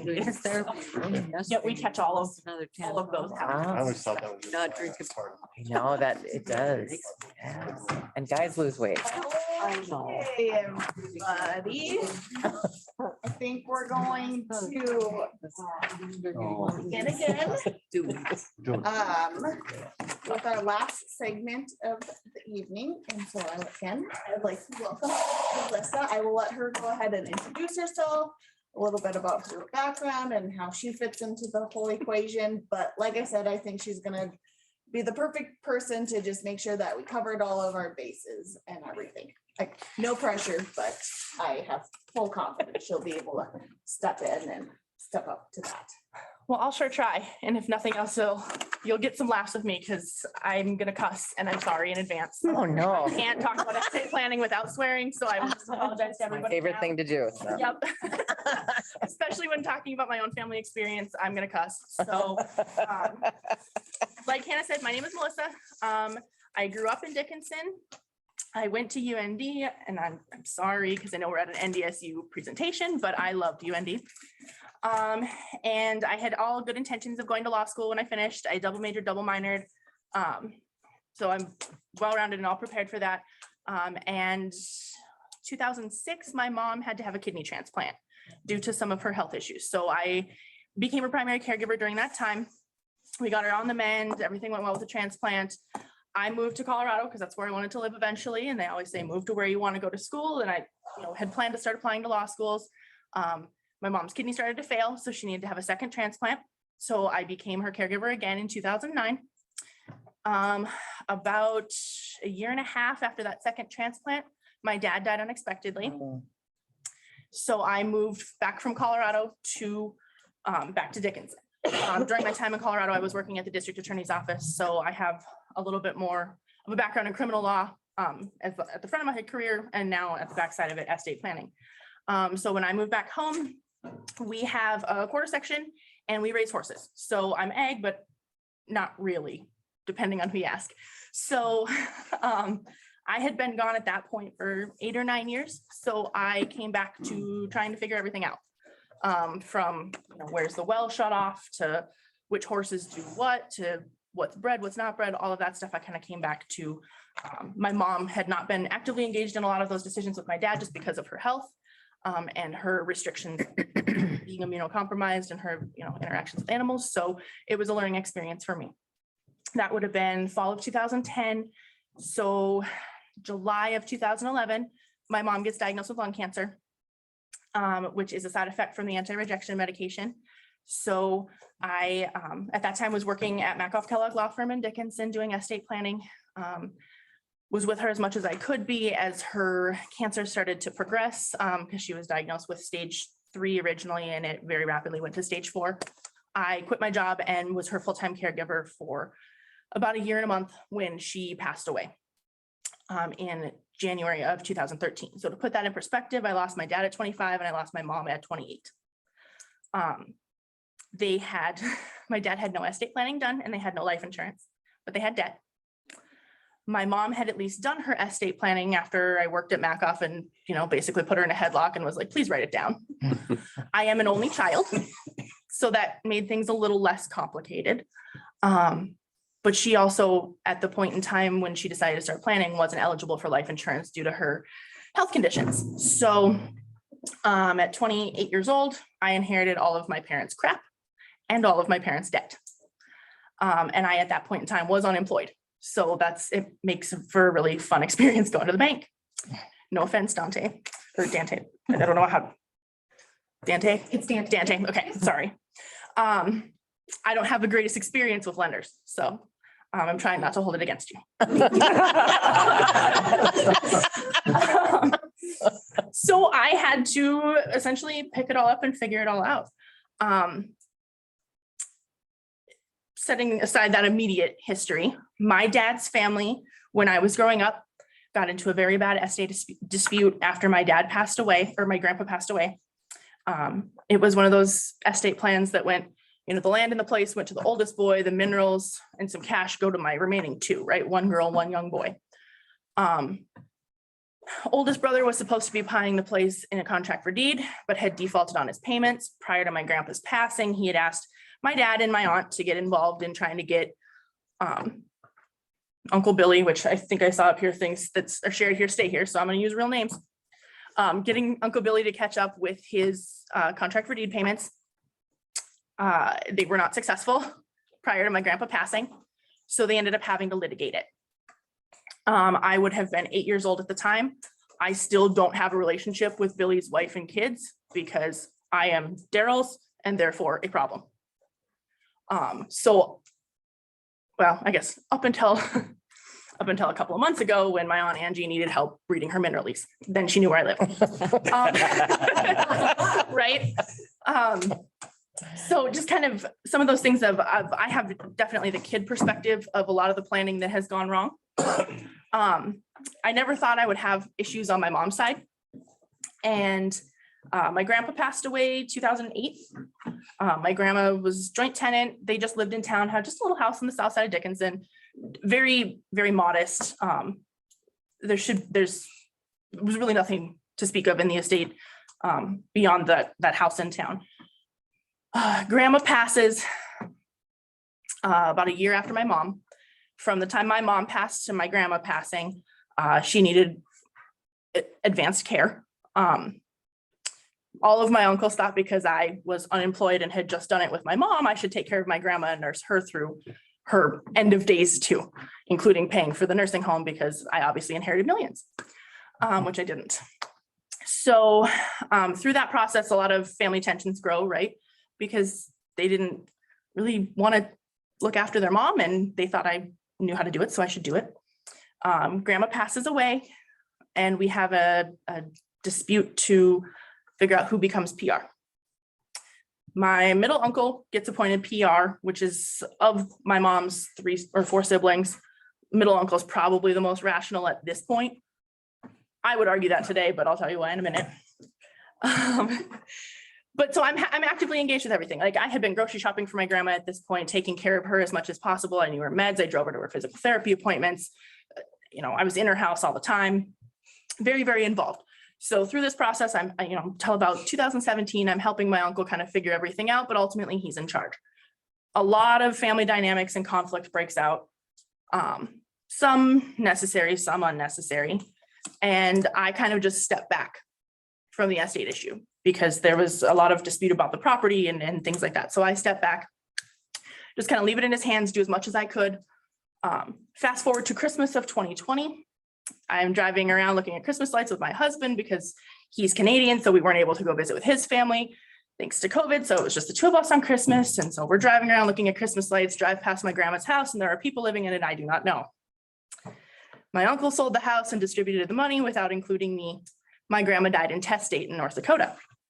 So what that means is the line is, and I'm going to read it just because I don't want to mess it up. Decedents, descendants by representation. So even if you don't have an estate plan, the state of North Dakota provides one for you. So my grandma had 5 kids. Even though my mom predeceased my grandma, her 5th stays, as a part of the share. So it was to be divided between 5 kids. My uncle and one uncle, or the other uncle and an aunt, excluded me and then cut my 4th uncle a lower share. So we are currently litigating the case for me to have any sort of a share in the estate. And it's really not a lot of money and it's kind of stupid, but I work for a lawyer, so my legal fees are a little discounted at this point, which is probably the only reason I'm being stubborn and to prove a point because I tried to talk to him and he's not cooperative. But through all of those family dramas and woes, when I went back to work after my mom passed away, I went to work for an attorney named Sandy Kuntz, who is a divorce attorney primarily. And I talked to her very seriously about the need for additional estate planning professionals in southwestern North Dakota. There is kind of a void. A lot of retirements have forced that void.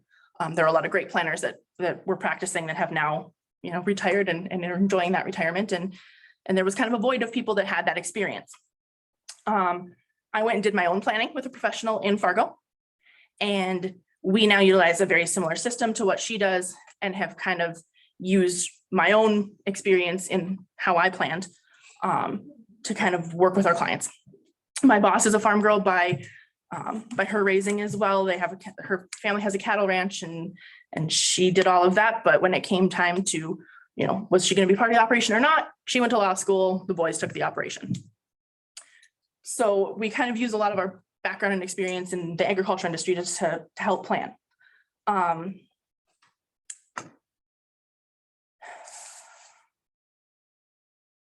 So I think at this point, pepper me with questions because I know you have a lot of them and I will answer as well as I can. I will just preface it by saying, because I do represent a law firm, I have to be careful about how much specific information I can give you without creating a client relationship. So I'm going to give you very generalized suggestions and or tell you what I did personally, and you can take that with a grain of salt or the whole bag. I don't care. So maybe I'll just kind of kick it off with letting you know what I did.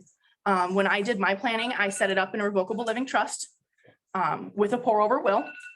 In my revocable living trust, because I married a non-American citizen, at the time that I set up my trust, there are cascading trusts and sub-trusts within that revocable living trust that provide for him in a manner that he's able to utilize. You're fine.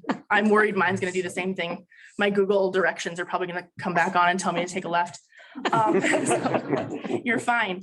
My trust requires a little bit more specific planning because my husband isn't an American citizen at this point. And the reason he isn't an American citizen is because his family has a cow-calf operation and grain land in Canada.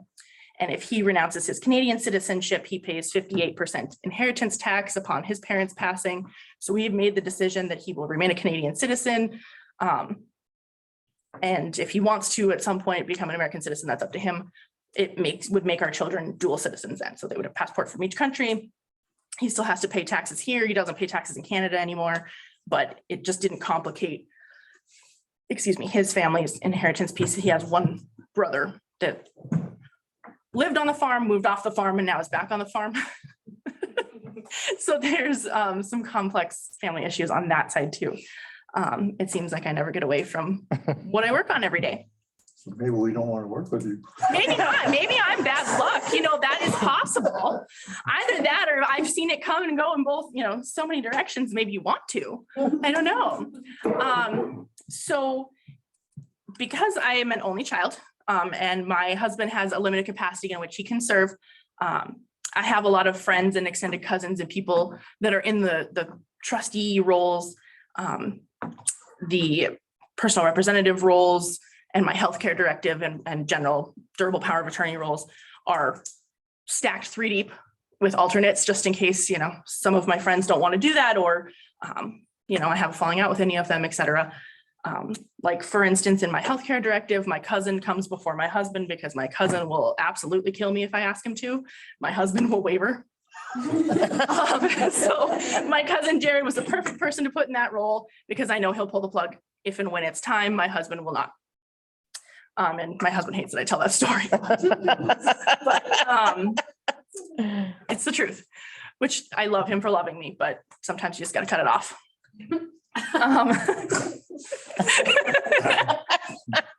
It's true. You know, and I maybe look at death and estate planning and stuff like that in a little bit more of a jaded role, just because I've been through so much of it in such a short amount of time and such, you know, I didn't get to enjoy the end of my 20s, early 30s, just because I've had to be so responsible. And I've had, you know, I'm on my 5th roll-off dumpster of dead people's shit coming out of my house and my dad's shop and barn. And, you know, I still don't know why my mom thought I needed the macaroni art for 2nd grade that we needed to keep forever that's no longer glued to the page. You know, again, love her for loving me, but it's got to go. So I kind of take a very plain approach to how I work on estate plans. How we do them in our firm are a little bit different. And I won't, if you ask me direct questions about anybody you've worked with, I will not answer them because that's very rude. But I will just tell you what we do differently. So when you come into our office, and this is how our plan works, and I'm not saying work with us or not, but this is how we do it. We have you fill out a worksheet before you come in. So we kind of have an idea of your goals, of what you have for assets and what your major concerns are. We also talk about the members of your family. So we want to know, are there divorce concerns? Are there addiction issues? Is somebody going through bankruptcy and we need to worry about that plan? So we talk about all of that out in the open straight away. And both myself and my boss are in the room, and we have a very, very open and frank conversation. Then what we do is after that conversation, we outline for you 3 options. This will work and get you by. Here's what we would really like to see you do. And if this were our planning, here's what we would do. We outline those 3 options for you, and we outline also what those options cost. So you are upfront with us, generally a flat fee plus some recording fees if there are land transfers happening. I can't tell you what those numbers are because I'm not an attorney in the state of North Dakota, but if you come see me, I will tell you what those numbers are. And through that process, we look at your Medicaid planning. We look at divorce planning for heirs that you are worried about may have those issues, and the mechanisms that provide that. We have used LLCs and we use more often a triple LP for those sibling relationships in terms of joint ownership. We use the triple LPs to kind of go back to the question that you had asked, Alexander. In that gifting scenario, we use a triple LP a lot of times to allow you to gift in those increments while the land remains owned by not you. So that helps with your Medicaid planning, but it allows you also to gift in the form of partnership shares. And you can do that with your gift tax allowance of 16 per spouse, 16,000 per spouse over time. And it also allows you to use sweat equity as a consideration for those gifts. So it doesn't always have to tie directly to that gift tax limit, but you can also use, if I have my son on a farm and he's working really hard, and each year as a bonus for his efforts, I gift him a percentage or a partnership share. That is an option that has worked in application for us and clients in the past. Not saying it necessarily applies to all of your situations, but it is an option. We oftentimes do revocable living trusts more than irrevocable for the state of North Dakota, just simply because the irrevocable, the control piece and management factor is far more cumbersome than the revocables. The revocable allows you to kind of be more readily in charge. And for me, it operates seamlessly for what I do. It doesn't even seem like I have planning done, but I know that I have the planning done, which I kind of find handy for me. I don't want to worry about my own stuff because I do it all day for everybody else. I don't know, pepper me with questions. You guys are asking everybody else. Maybe it's just Hannah that's asking, but I'm certainly not an expert, but I've been through enough of it to know what's worked and what hasn't. And can you just give a short definition of the trusts and the LLCs and the LLPs and all of that, just in terms of what they are, short, brief, and then when you would use them or when they would apply? When they're advantageous. Yeah. advantageous. And I will caution that is individual. So I'll have to be careful with when I talk about scenarios. Just again, because my hands are a little bit tied. So basic bare bones is your last will and testament. That doesn't provide for any trust or anything like that. It's just, when I die, I want Susie to be my PR. If Susie can't do it, I want James to take over, pay my expenses, funeral expenses, legal expenses, etc. Then after that, divide it accordingly. And a lot of times it's just equal shares. That's very advantageous, probably if your estates are of minimal value or, in a pinch in a short moment with no planning. We've done that previously for somebody who was very near death. That all probably depends on value. And if you guys are in here working on your succession plans, I would say probably not the right avenue for you. Assuming that all of you have land that has a value.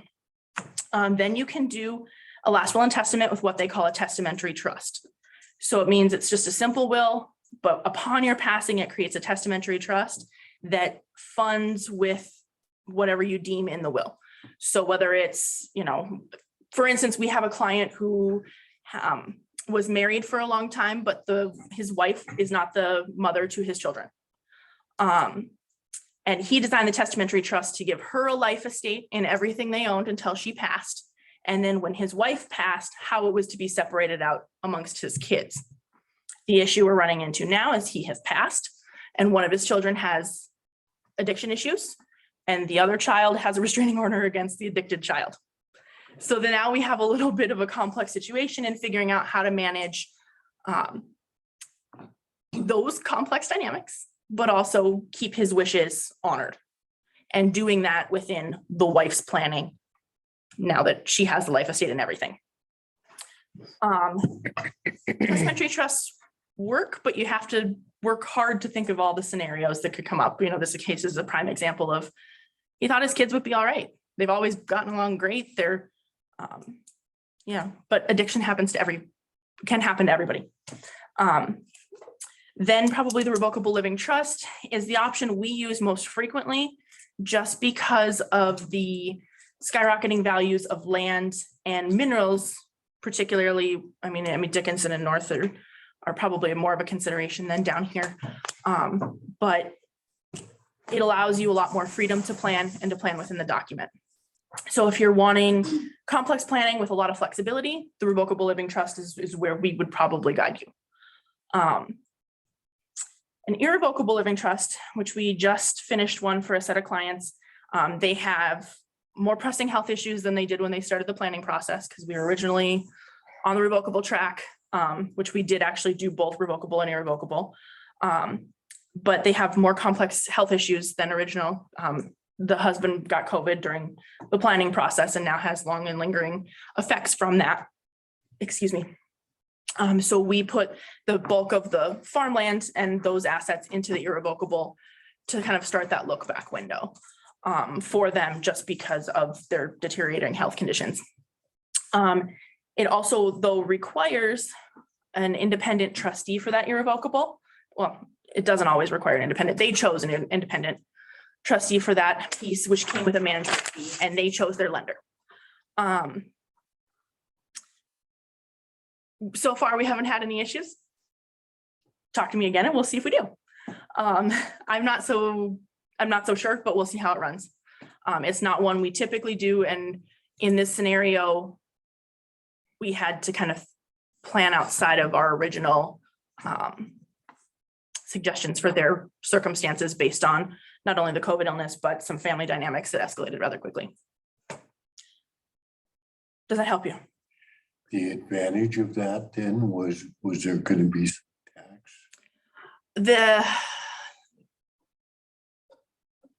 I'm trying to think of how much I can tell you without telling you their personal information. Not as much on the tax saving side of the irrevocable as much as the asset protection. Asset protection. Yes. From nursing home, complex family dynamic that isn't divorce necessarily, but some issues they were having with a child, that type of thing. Okay. And again, those are dynamics to be discussed with that professional. Let me just kind of, at this point, reiterate something Alexander said earlier too. The plans are drafted at a snapshot in time. So they're drafted with your circumstances at the time that we're drafting them with your goals in mind. Life changes over 3 to 5 years, right? And sometimes can change drastically and sometimes it can change not at all. So make sure that as you plan and as you look at your plans, you're checking them out every 3 to 5 years. I personally do mine every 3, just because it works best for me that way. I don't like to think about it that often. But I've also had to make some changes in those windows of, family members I thought were going to be rock solid for me that are now estranged, those types of things. So make sure you're looking at those as a snapshot in time. And sometimes it is hard to accomplish all of your goals in one document. So just keep that in mind as you're planning. You can't always get no taxes, Medicaid planning, and divorce proof all in one document. It depends on your family's circumstances. There's no perfect package for everything. So that's something to think about too. And I want to reiterate another point Hannah made during her presentation is don't sign it if you don't know what it means. You have to understand what's in the, like we refer to it as a vehicle. You have to understand what the vehicle is, how to drive it, and what happens to it when you park it. So make sure you're asking those questions. And if there are professionals you're working with that don't have the answers or don't know, don't use them. You know, I work for lawyers and I work with enough lawyers to know that you have to be really, really comfortable and confident with the product you're getting. Otherwise, you're going to kind of screw yourself, for lack of a better, more eloquent term. Do you use LLCs or LLPs in estate planning or succession? All of them. Depends on the family situation. We typically don't use a double LP. We'll use a triple LP, which is a limited liability limited partnership, which allows for general and limited shares that typically the mom and dad generation are the general partners. That operating child, if there's one child that's operating and some that are off farm, operating child will then be a limited partner and able to earn shares in that partnership. Typically, we do one for the operation, one for the land. The land doesn't earn as many partnership shares as frequently as the operation does, but the operating child then earns shares moving up, which also allows operating child to take advantage of the potential credit history and earning and lending history of the general partners. So we find that to be effective for some of those younger generations coming in, but also it allows that owner generation to keep their foot on the door and kind of do that teaching piece, but be able to be like, I don't like what you're doing, so we're not giving you any shares this year. That kind of oversight and I guess, continued management of it that allows for that kind of peaceful and easy transition. I personally have used LLCs for my situation. So one of the biggest things I wanted to make sure I did when I planned was I am asset rich, cash poor. My dad owned an oil field service company. It took me a long time to be able to refinance the debt that my dad had based on our earning ability, right? It was vastly different. So I had to get very creative with how I did that and in what phases I did that. So when I set up my trust, I also set up LLC entities to protect the land separate, to protect, specific assets separate. And then I funded those LLCs into the trust. So there's layers of protection to what the actual prize is. So it kind of peels back like an onion. That is kind of a good representation for you, to allow me to have a little bit more. I'm less worried about Medicaid and I'm more worried about lawsuits and litigation. And, what if I teamboat somebody on the highway, kill somebody, they sue me, they're not taking my house, everything my parents left me, all I have left. So I planned very, very differently than most people my age would plan. On a triple LP, like if you are passing it down and there is one kid that's operating, you should give them the general partnership and then the other kids that, still get a part of the operation, but don't have control. Yep, they can, limited ones, right? you can work into that, yes. Okay. Typically, we start them out with the owner generation and then like an operating child. And as, as parents want to give those gifts or, we typically bring in the other children in the land ownership side rather than the operation side, because then they get an interest in the asset, but not the control over the asset. So that operating child still has that opportunity to control, their bread and butter and their life's work, essentially. You through this process, I'm sure you've heard the phrase equal isn't always fair. So this is one of the planning mechanisms we've used to kind of mitigate that piece where you still get off-farm kids who have an interest in assets and still are getting assets. A lot of times too, we'll advise our clients to purchase life insurance to offset the value of some of those things. I personally have used that as a mechanism. Just, my husband will be fine if I kick the bucket and all of my debt will be taken care of and all of that, just because from my perspective, I know what it's like to have to figure out that debt, especially when you're grieving and you don't know, what fucking bank your dad was at last and if he had a good relationship or not. And the people that have the comments I've gotten, or, I went into a particular bank in Dickinson and I was trying to refinance the mortgage and and my parents just had a mortgage on the house in particular. The remaining of the acreage was free and clear.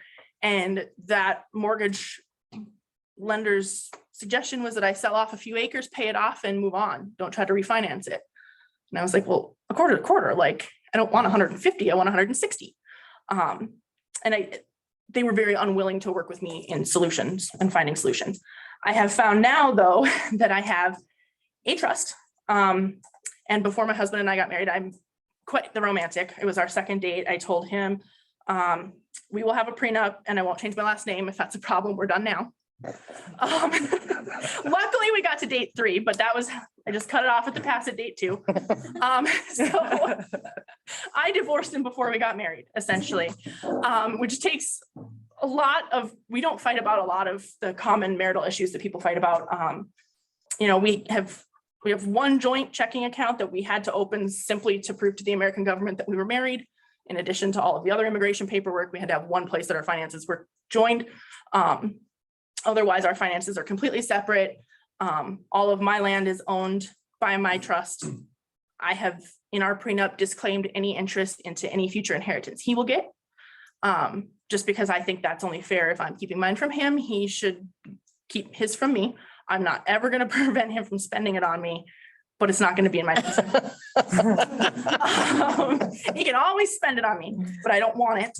And then anything we build as a couple, whether it be businesses or additional land purchases, anything like that, splits 50-50 if we split up. That's become a little bit tricky with some lenders because my husband he works in the Bakken, and so he has a much higher earning potential than I do, but he has far less on his asset list. He owns 8 acres and a trailer house.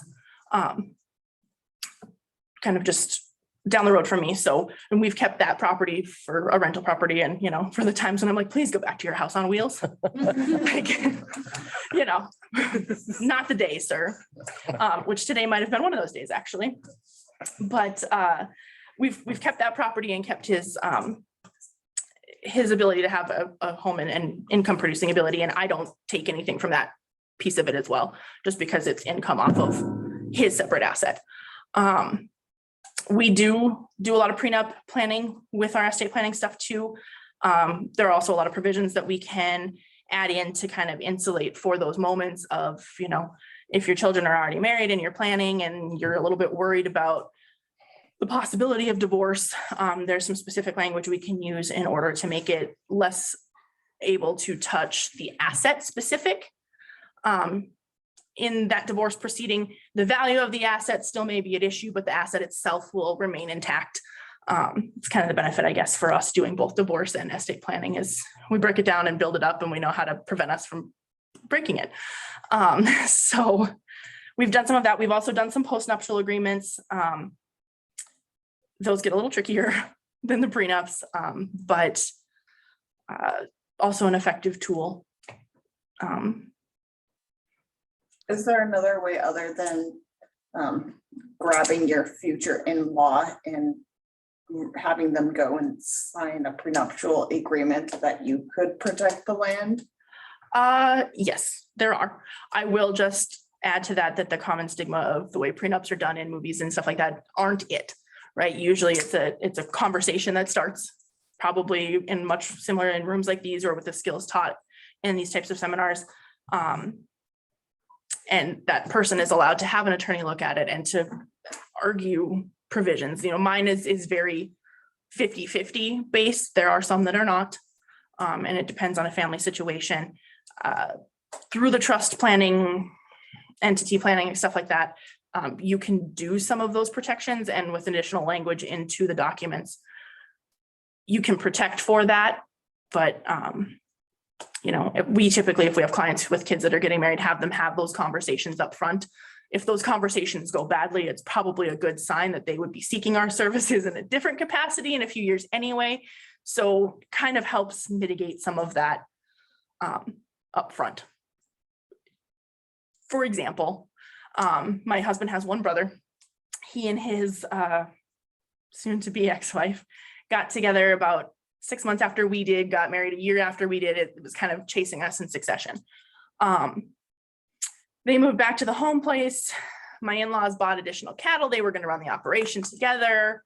As it started to kind of come into fruition, all she wanted was the cash value of the operation, but didn't want to participate in anything, didn't want her husband to participate in anything. They were the sleep till noon kids, right? Fill up with the diesel tank at the ranch and then go rodeo.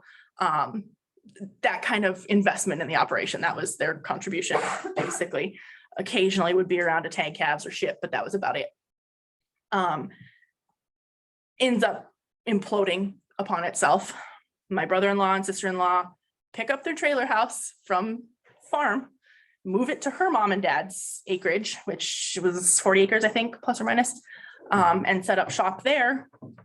And just right before Christmas, they decide to split. And so now my in-laws are in the process of helping the brother-in-law pick it all up and bring it home, because half of their operation went with them because they didn't have anything of their own. So they needed a tractor to feed their animals and panels and all of that kind of stuff. And it's turning into a little bit of a mess that I'm trying so hard not to weigh in on. Just because we did have a lot of those conversations prior to them getting married in terms of planning. And I think now nobody's really happy to tell me I was right, but I'm pretty sure I was right. So actually my brother-in-law did tell me that. He's like, no one else in the family told me they hated her but you. And I was like, well, I'm sorry, but I kept it. I told you the truth. So, so there is some of that kind of, had those conversations been had with the whole family unit up front, and open with everybody other than just me, they're Canadian. They're all so damn nice. It's annoying.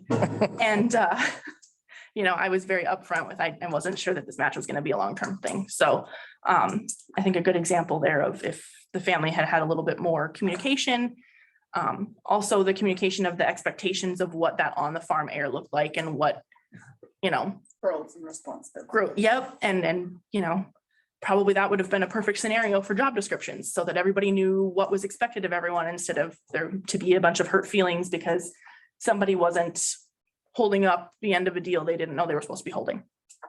I don't know. Do you think prenups hold up in divorces? Like, When done well. That's a very diplomatic way to say that. We have had very little luck breaking them. The opportunity to break them comes more if there was deception about the assets at the time of signing the prenup, right? So everybody's like, well, I'm going to hide, we had a particular client who was trying to hide a private jet in the divorce. And I'm like, you can't hide a plane, sir. So, you have, it's that transparency piece. A lot of times they'll become invalid if there was deception upon the signing or, if they felt forced or coerced, which we have transitioned to a lot of video executions, right? So, you come in and sign, and if we have any concerns about your capacity, or like we had a client who was in a terminal state, but was still lucid in making his own choices, but he did exclude some errors and things like that from his planning and passed not long after we did it. So when we did his will execution, we had him articulate all of his intent and put it all on video and have saved that video in case that ever is disputed. We don't do it all of the time. We do it in the situations where we feel like we need to cover our own asses too. Forced or coerced disappears with time though, doesn't it? It depends. It depends.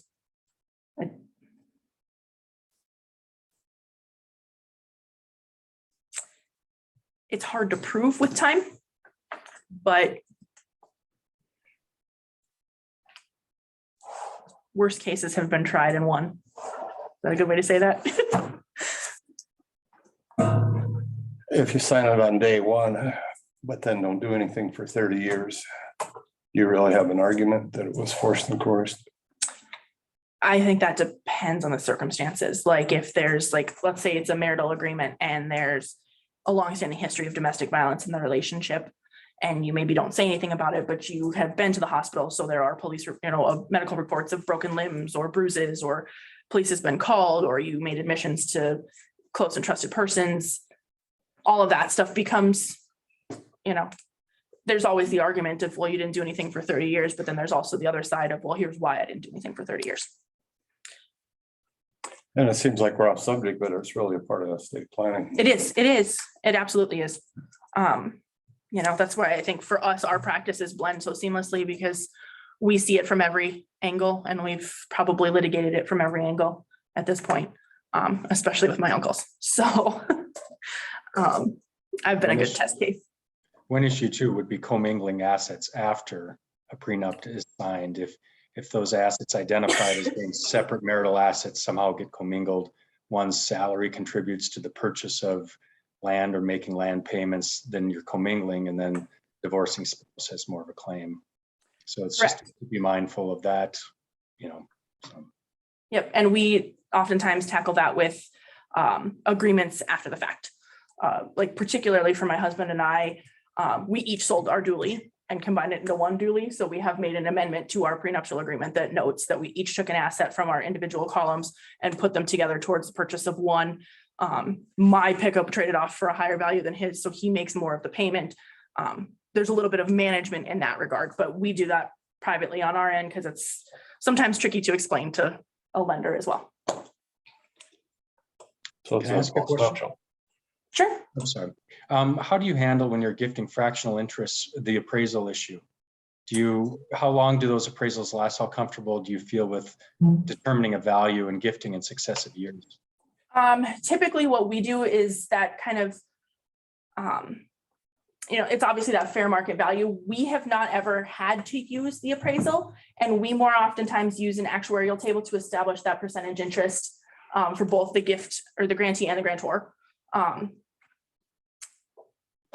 I think if you have good cause to establish what the value was at the time that you gifted, probably that initial appraisal is fine for what we've done so far. However, I've not seen any come back to prove me wrong either, so.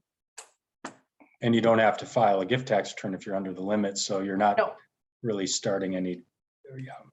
No, you're and not our alerting the IRS. correct, and North Dakota is far less monitored than South Dakota is in terms of its trust as well, which is just one differential from kind of what you talked about earlier to what the practice is here. My boss is licensed in South Dakota as well, so the differentials are quite. South Dakota wants to pay a lot more attention than North Dakota does. I've heard before in the succession planning process, especially with those who own maybe small businesses as opposed to like egg businesses.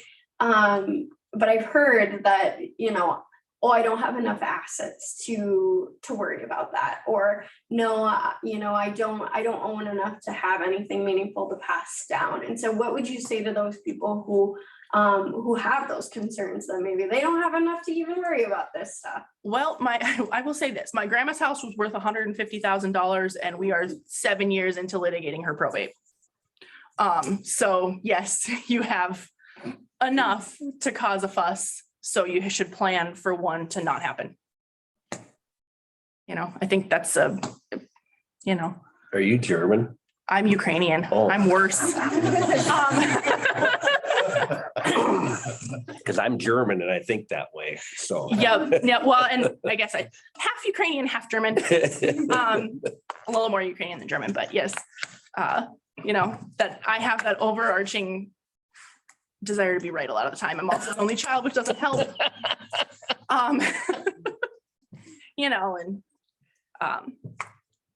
yeah, I think that's just the kind of in the very least, do a simple will and do something. Is that going to be the right answer for everybody? Is it going to protect your family, your assets? Absolutely not.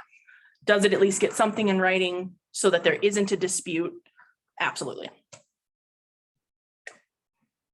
Can you touch on the look back period? I know we've had a couple of questions about that. Yes, 5 years is a look back window. They're talking about making it 7. That comes and goes with politics. I think sometimes it's a scare tactic and a bargaining chip, but so your 5-year look back window just really provides for that time period where you have relinquished ownership of a heavy asset, right? If it's been within 5 years of when it would be a seizable asset for, you know, a nursing home purpose or something like that, then they are able to come back to it. Otherwise, that 5-year kind of gives you that window. It doesn't always, like I said earlier, you can't always protect all of your assets, get your look back window taken care of, and prevent your whole family from divorce planning, et cetera. So a lot of the look back window planning is done on a very individual basis.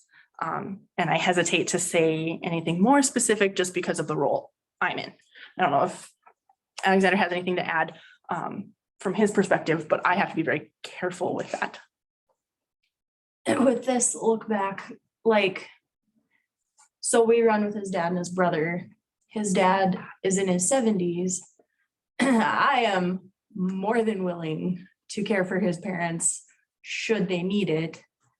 But that goes to the siblings, like that, I'm gonna let them deal with that.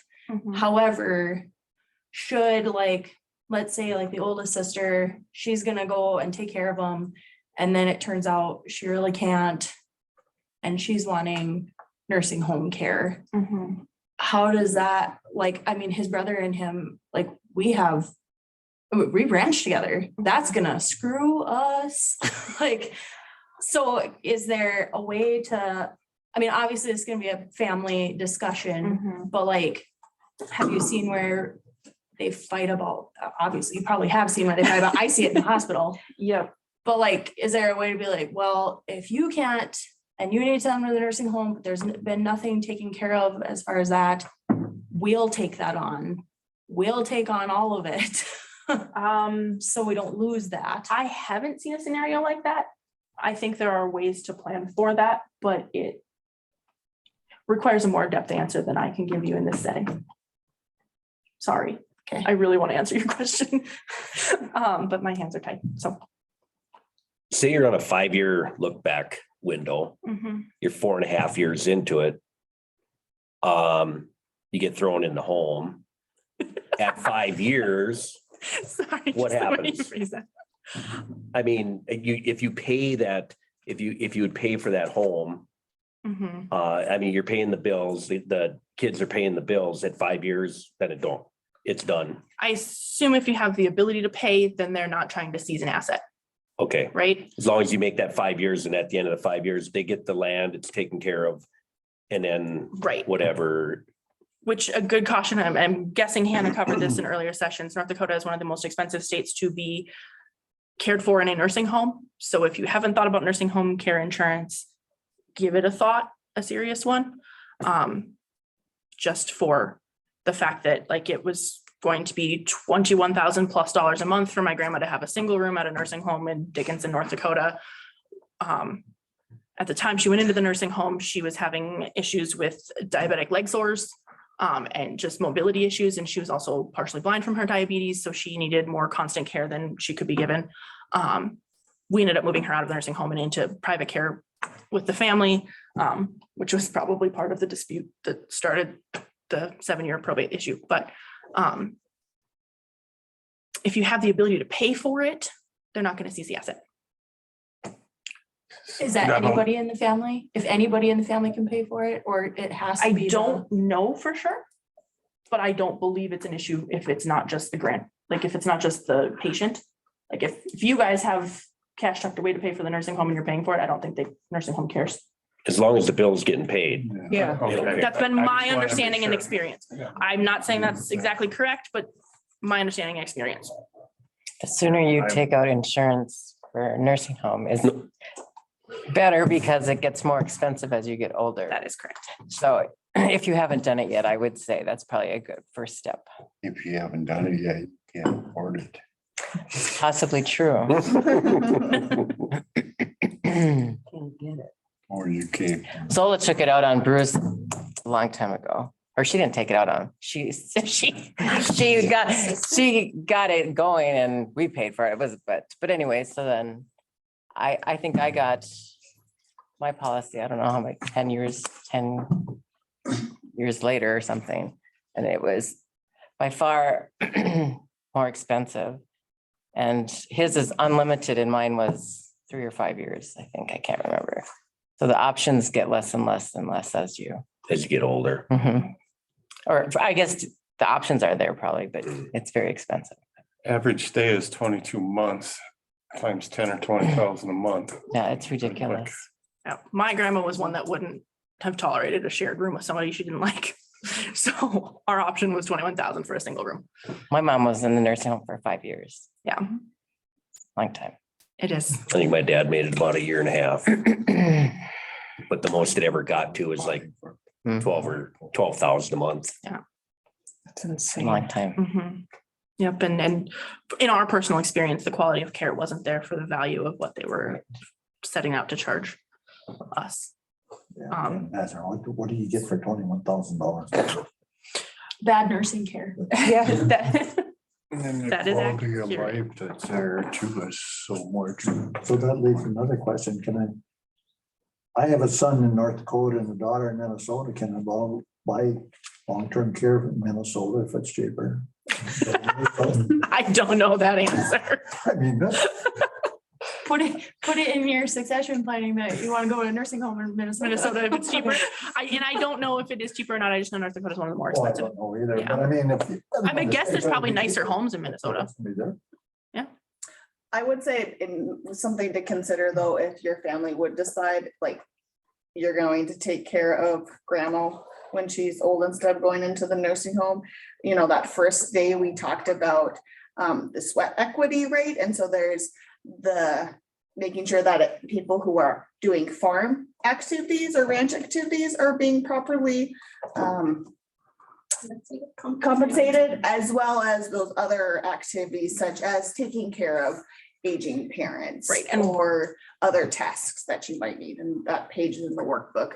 But kind of along the lines of sweat equity, do you have any advice or words of wisdom when it comes to sweat equity? And It's been one of the most common questions that we've heard again and again is how do we know how to make it as fair as possible, even though it's not equal? Right.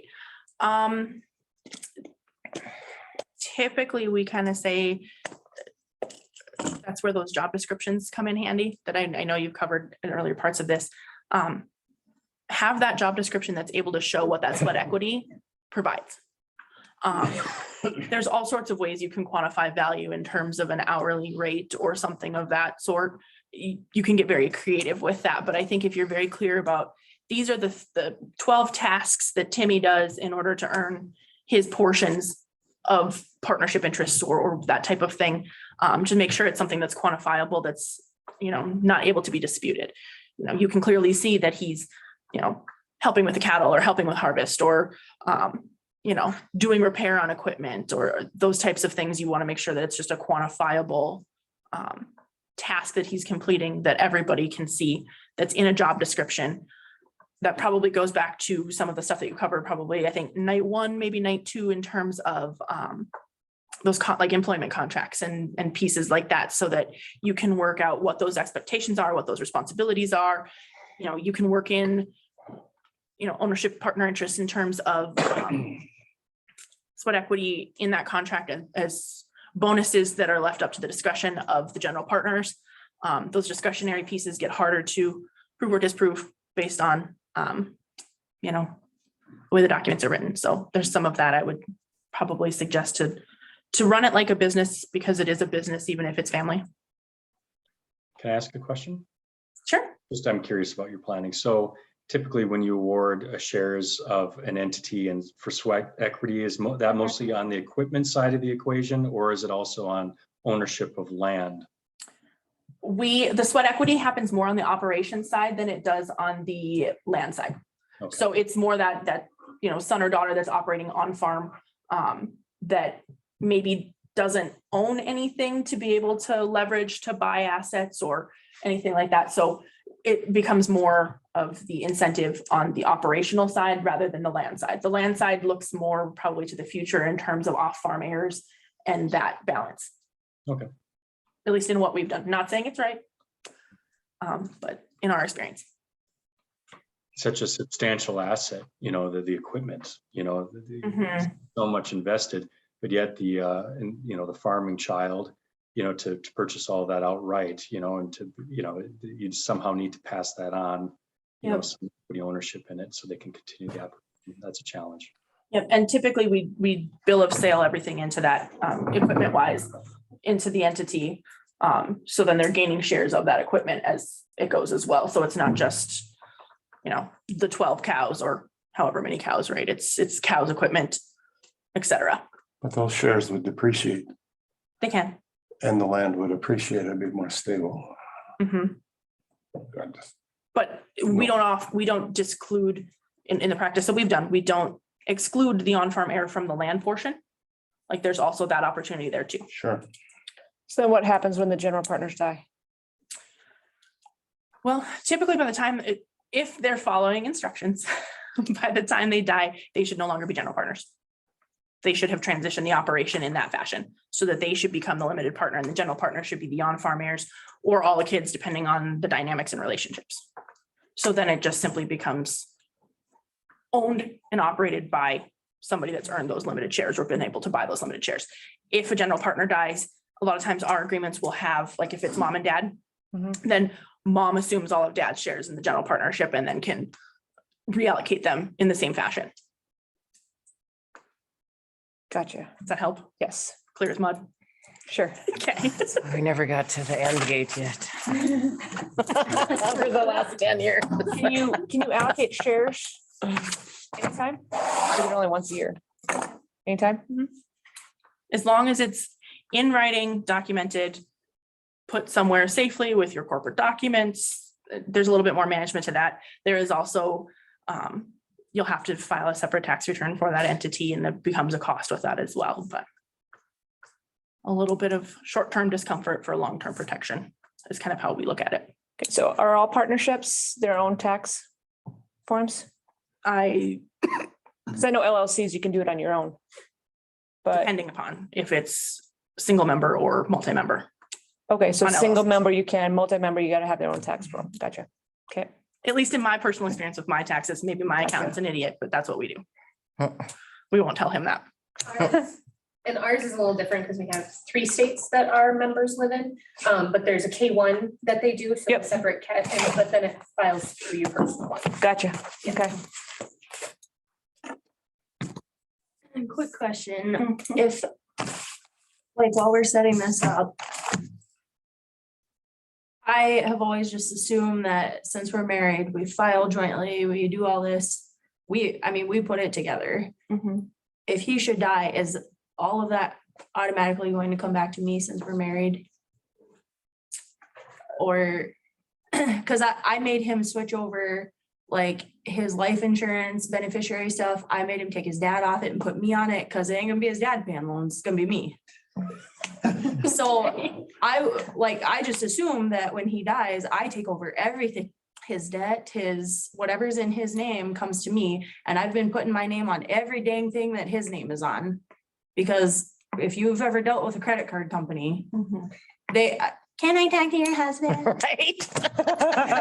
I'm the husband. I could get Joe Blow over here next to me and he could say he's my husband, but like, so I've been putting my name on everything. I even put it on our brand so that I could sign the paper at the sale barn. But okay, does that just automatically come to me or are they gonna really put the screws on us if it's not in writing? It depends. I can't give you a very direct. You're not helping me very much. I don't want to drive to Dickinson. I want to do it now. Use Zoom. North Dakota has its own laws. If you don't have a will, they have their own set of laws. Laws of intestate succession. Yep. It usually goes to the wife unless his dad's on any paperwork. Like if you've got land that's got his name, your name, and his dad's, then it depends on if it's in joint tenancy, tenants in common. Right. If there's right of survivorship, there's a whole. When I gave you the it depends answer, it's not just to be coy. So basically, whether it says and or, I mean, that changes There's a lot things of too. considerations to that. I see. To be thinking about as you're making those changes and, making sure you don't have him in a headlock with a gun to his head while you're changing everything on. Normal things, if the husband dies, it goes to the wife. Yeah. Normally. Whatever normal is. 2 things I wanted to chime in and say, as you were like saying you're getting put on everything, I would also make sure that you're on the appropriate paperwork at the FSA office, as well as your insurance and crop insurance, which, because that doesn't always. So when you say that, like, right now, I can sign for him, but like the only thing my name is on at FSA is like some CRP that we decided to put in my name. So I would just mean- double check with Brooke. I don't know all the like legalities. I just know Brooke and I have had a conversation about. Just make sure both your names are on stuff, yes. And your Yeah, FSA capacity to right. sign depending upon a power of attorney document, like varies as well. And NRCS too, if you do NRCS, it's separate. So, This kind of proves what my dad said was true. What do you have if you got a lawyer up to his neck in sand? Not enough sand. Right? I will say that. I've worked for enough lawyers to know I'm glad I didn't go to law school. Also, for the record, I'm trying to talk him into a third kid. This is not helping. I'm starting to regret taking this class. I pushed the class.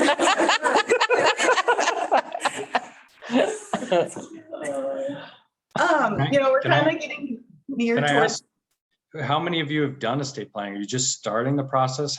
Do you have some planning in place from previous work you've done and are just revisiting it? Or is this, maybe that's a personal question to ask everyone. Are I you just have a will with the trust. Okay. That's all I have. I just have a will. Okay. We don't even have that. We've done Oh. nothing. I have a will, but it's 30 years old. Attempted, but we never. I have The- nothing either. Done nothing. Good conversation you guys are having then. I take that back. I have had conversation with my kids. So I guess There we you go. have the first step of the planning. I think we have some power of attorney set up for medical and that, but that's all. We have some stuff done, but It's nice when you're done with the planning process is to kind of put a binder together with all your powers of attorney, your estate documents, and one binder that you identify so that your heirs can locate it. And to your point about assets and title of ownership on insurance policies, that you put out a balance sheet that you maintain and list who the contact people are, like your insurance agents or whomever those individuals are, who the beneficiaries are titled on those assets. So if something happens to you or your husband, they've got that to reference and they can take those next steps to make adjustments, accordingly. I think it's just keep it all in one place in a binder and update it as necessary is a useful point to pass on. Yeah, thanks for bringing that up, Alex. They all have a participant workbook that I've been telling them how they need to fill out with all, and it's got pages for all that information and everything. And so, Perfect. yeah, I I can't find it. appreciate it. And our planning does do all of that too. And we also include in our stuff. And it's mostly at my urging because I know what it's like to be 25 and trying to plan your parents' funerals. We include memorial instruction worksheet for you as well. So you can start to document some of those things because nobody ever thinks to write down what their favorite hymn was or who they want for pallbearers or some of those things. And those are very tough decisions for people to make, especially when it's a sudden loss. So we include that in our planning as well. And a personal property memorandum that allows you to kind of assign some of those items in writing. So there's less of that fighting over the sentimentals. We got a little pamphlet to go with it. I think some of it's in here, but where the keys to the well are, or what the combination of the grain bin is beyond the finances, because the kids will just don't live here and they'll be lost. So. Yep. Yeah, you need to whack the side of the electric box twice before and jimmy it this way, and then it'll pop open for you, right? My husband and I were married, I think, for 47 days and our well broke and he had a backhoe in my yard. And I was like, oh God, I don't know if we're going to make it through him trying to use a backhoe to find where this damn well is, but we survived, but it was. That's another thing that we have maps of where all the electrical lines are, all of everything that we knew that we've put in and everything. So we know where everything's at. Well, and Ashley, the agent from Golden Valley County, said when she bought her house, those maps were pasted inside a cabinet door so that they came with her house. So if, you know, if your farmstead ever gets sold, leave those somewhere handy so that the next owner can take a look and know where all that stuff is too. So it's not a one call incident. Make sure you don't put your phone number on it.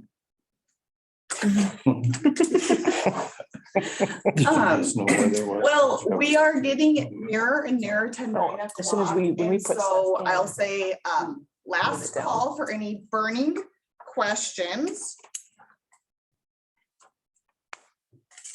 I'll make a statement. Okay, go for it.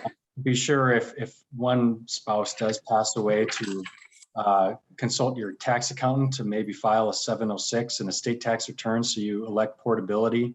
We don't know if the exemption is going to go down in future years.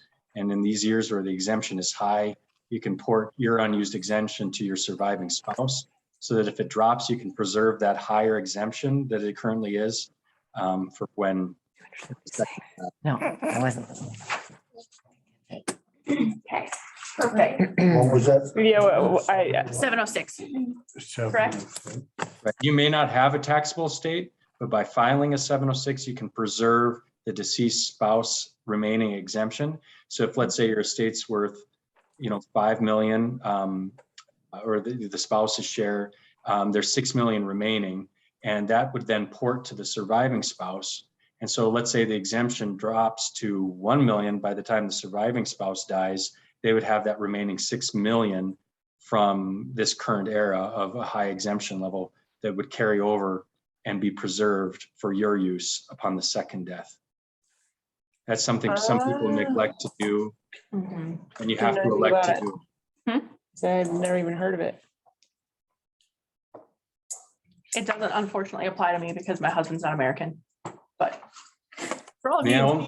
And the second thing I'd say too is have good liability coverage and umbrella coverage. That avoids a lot of all of this LLC and LLP planning is excellent for asset protection. But the surest thing is that if there's money through insurance, that wards off a lot of frivolous lawsuits if you can settle with an insurance company on a liability claim, especially on your entities that own those high risk assets. You're driving a grain truck fully loaded and there's a lot of liability there. So make sure you have proper umbrella coverage.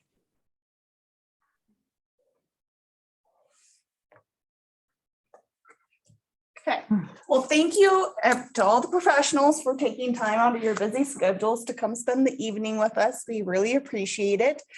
For those of you online, Heidi is going to be putting into the chat a link to a Google form. It's a survey, and if you could go ahead and go in there and answer some questions, give us some really honest feedback as far as what you gained from the program, suggestions for changes in the future. There was plenty of interest, and so I would like to provide this opportunity again in the future. And like I said on the first night, I don't like wasting people's time. So candid feedback is always appreciated so that we can make the appropriate changes. I guess that's all I have. Thank you everyone for participating. We will be sending out links from these recordings tomorrow or Wednesday. And I'll get that to you. If there's any additional material that you're wondering about, if you would like any of the contact information for any of the professionals, whether it was the professionals from this week's panel or any of the producers from last week's panel that you'd like to reach out to, please let me know and I'd be happy to provide that information and everything. And Jasmine, do you have anything else? I guess the other thing I would say is if you're looking for professionals within the area, you can always contact the chamber office and we'd be happy to connect you with our chamber member businesses. I know we have to be careful about that type of a thing with, in events that we partner with the NDSP extension, but we'd be happy to provide any suggestions for those who have been actively involved in the chamber. So.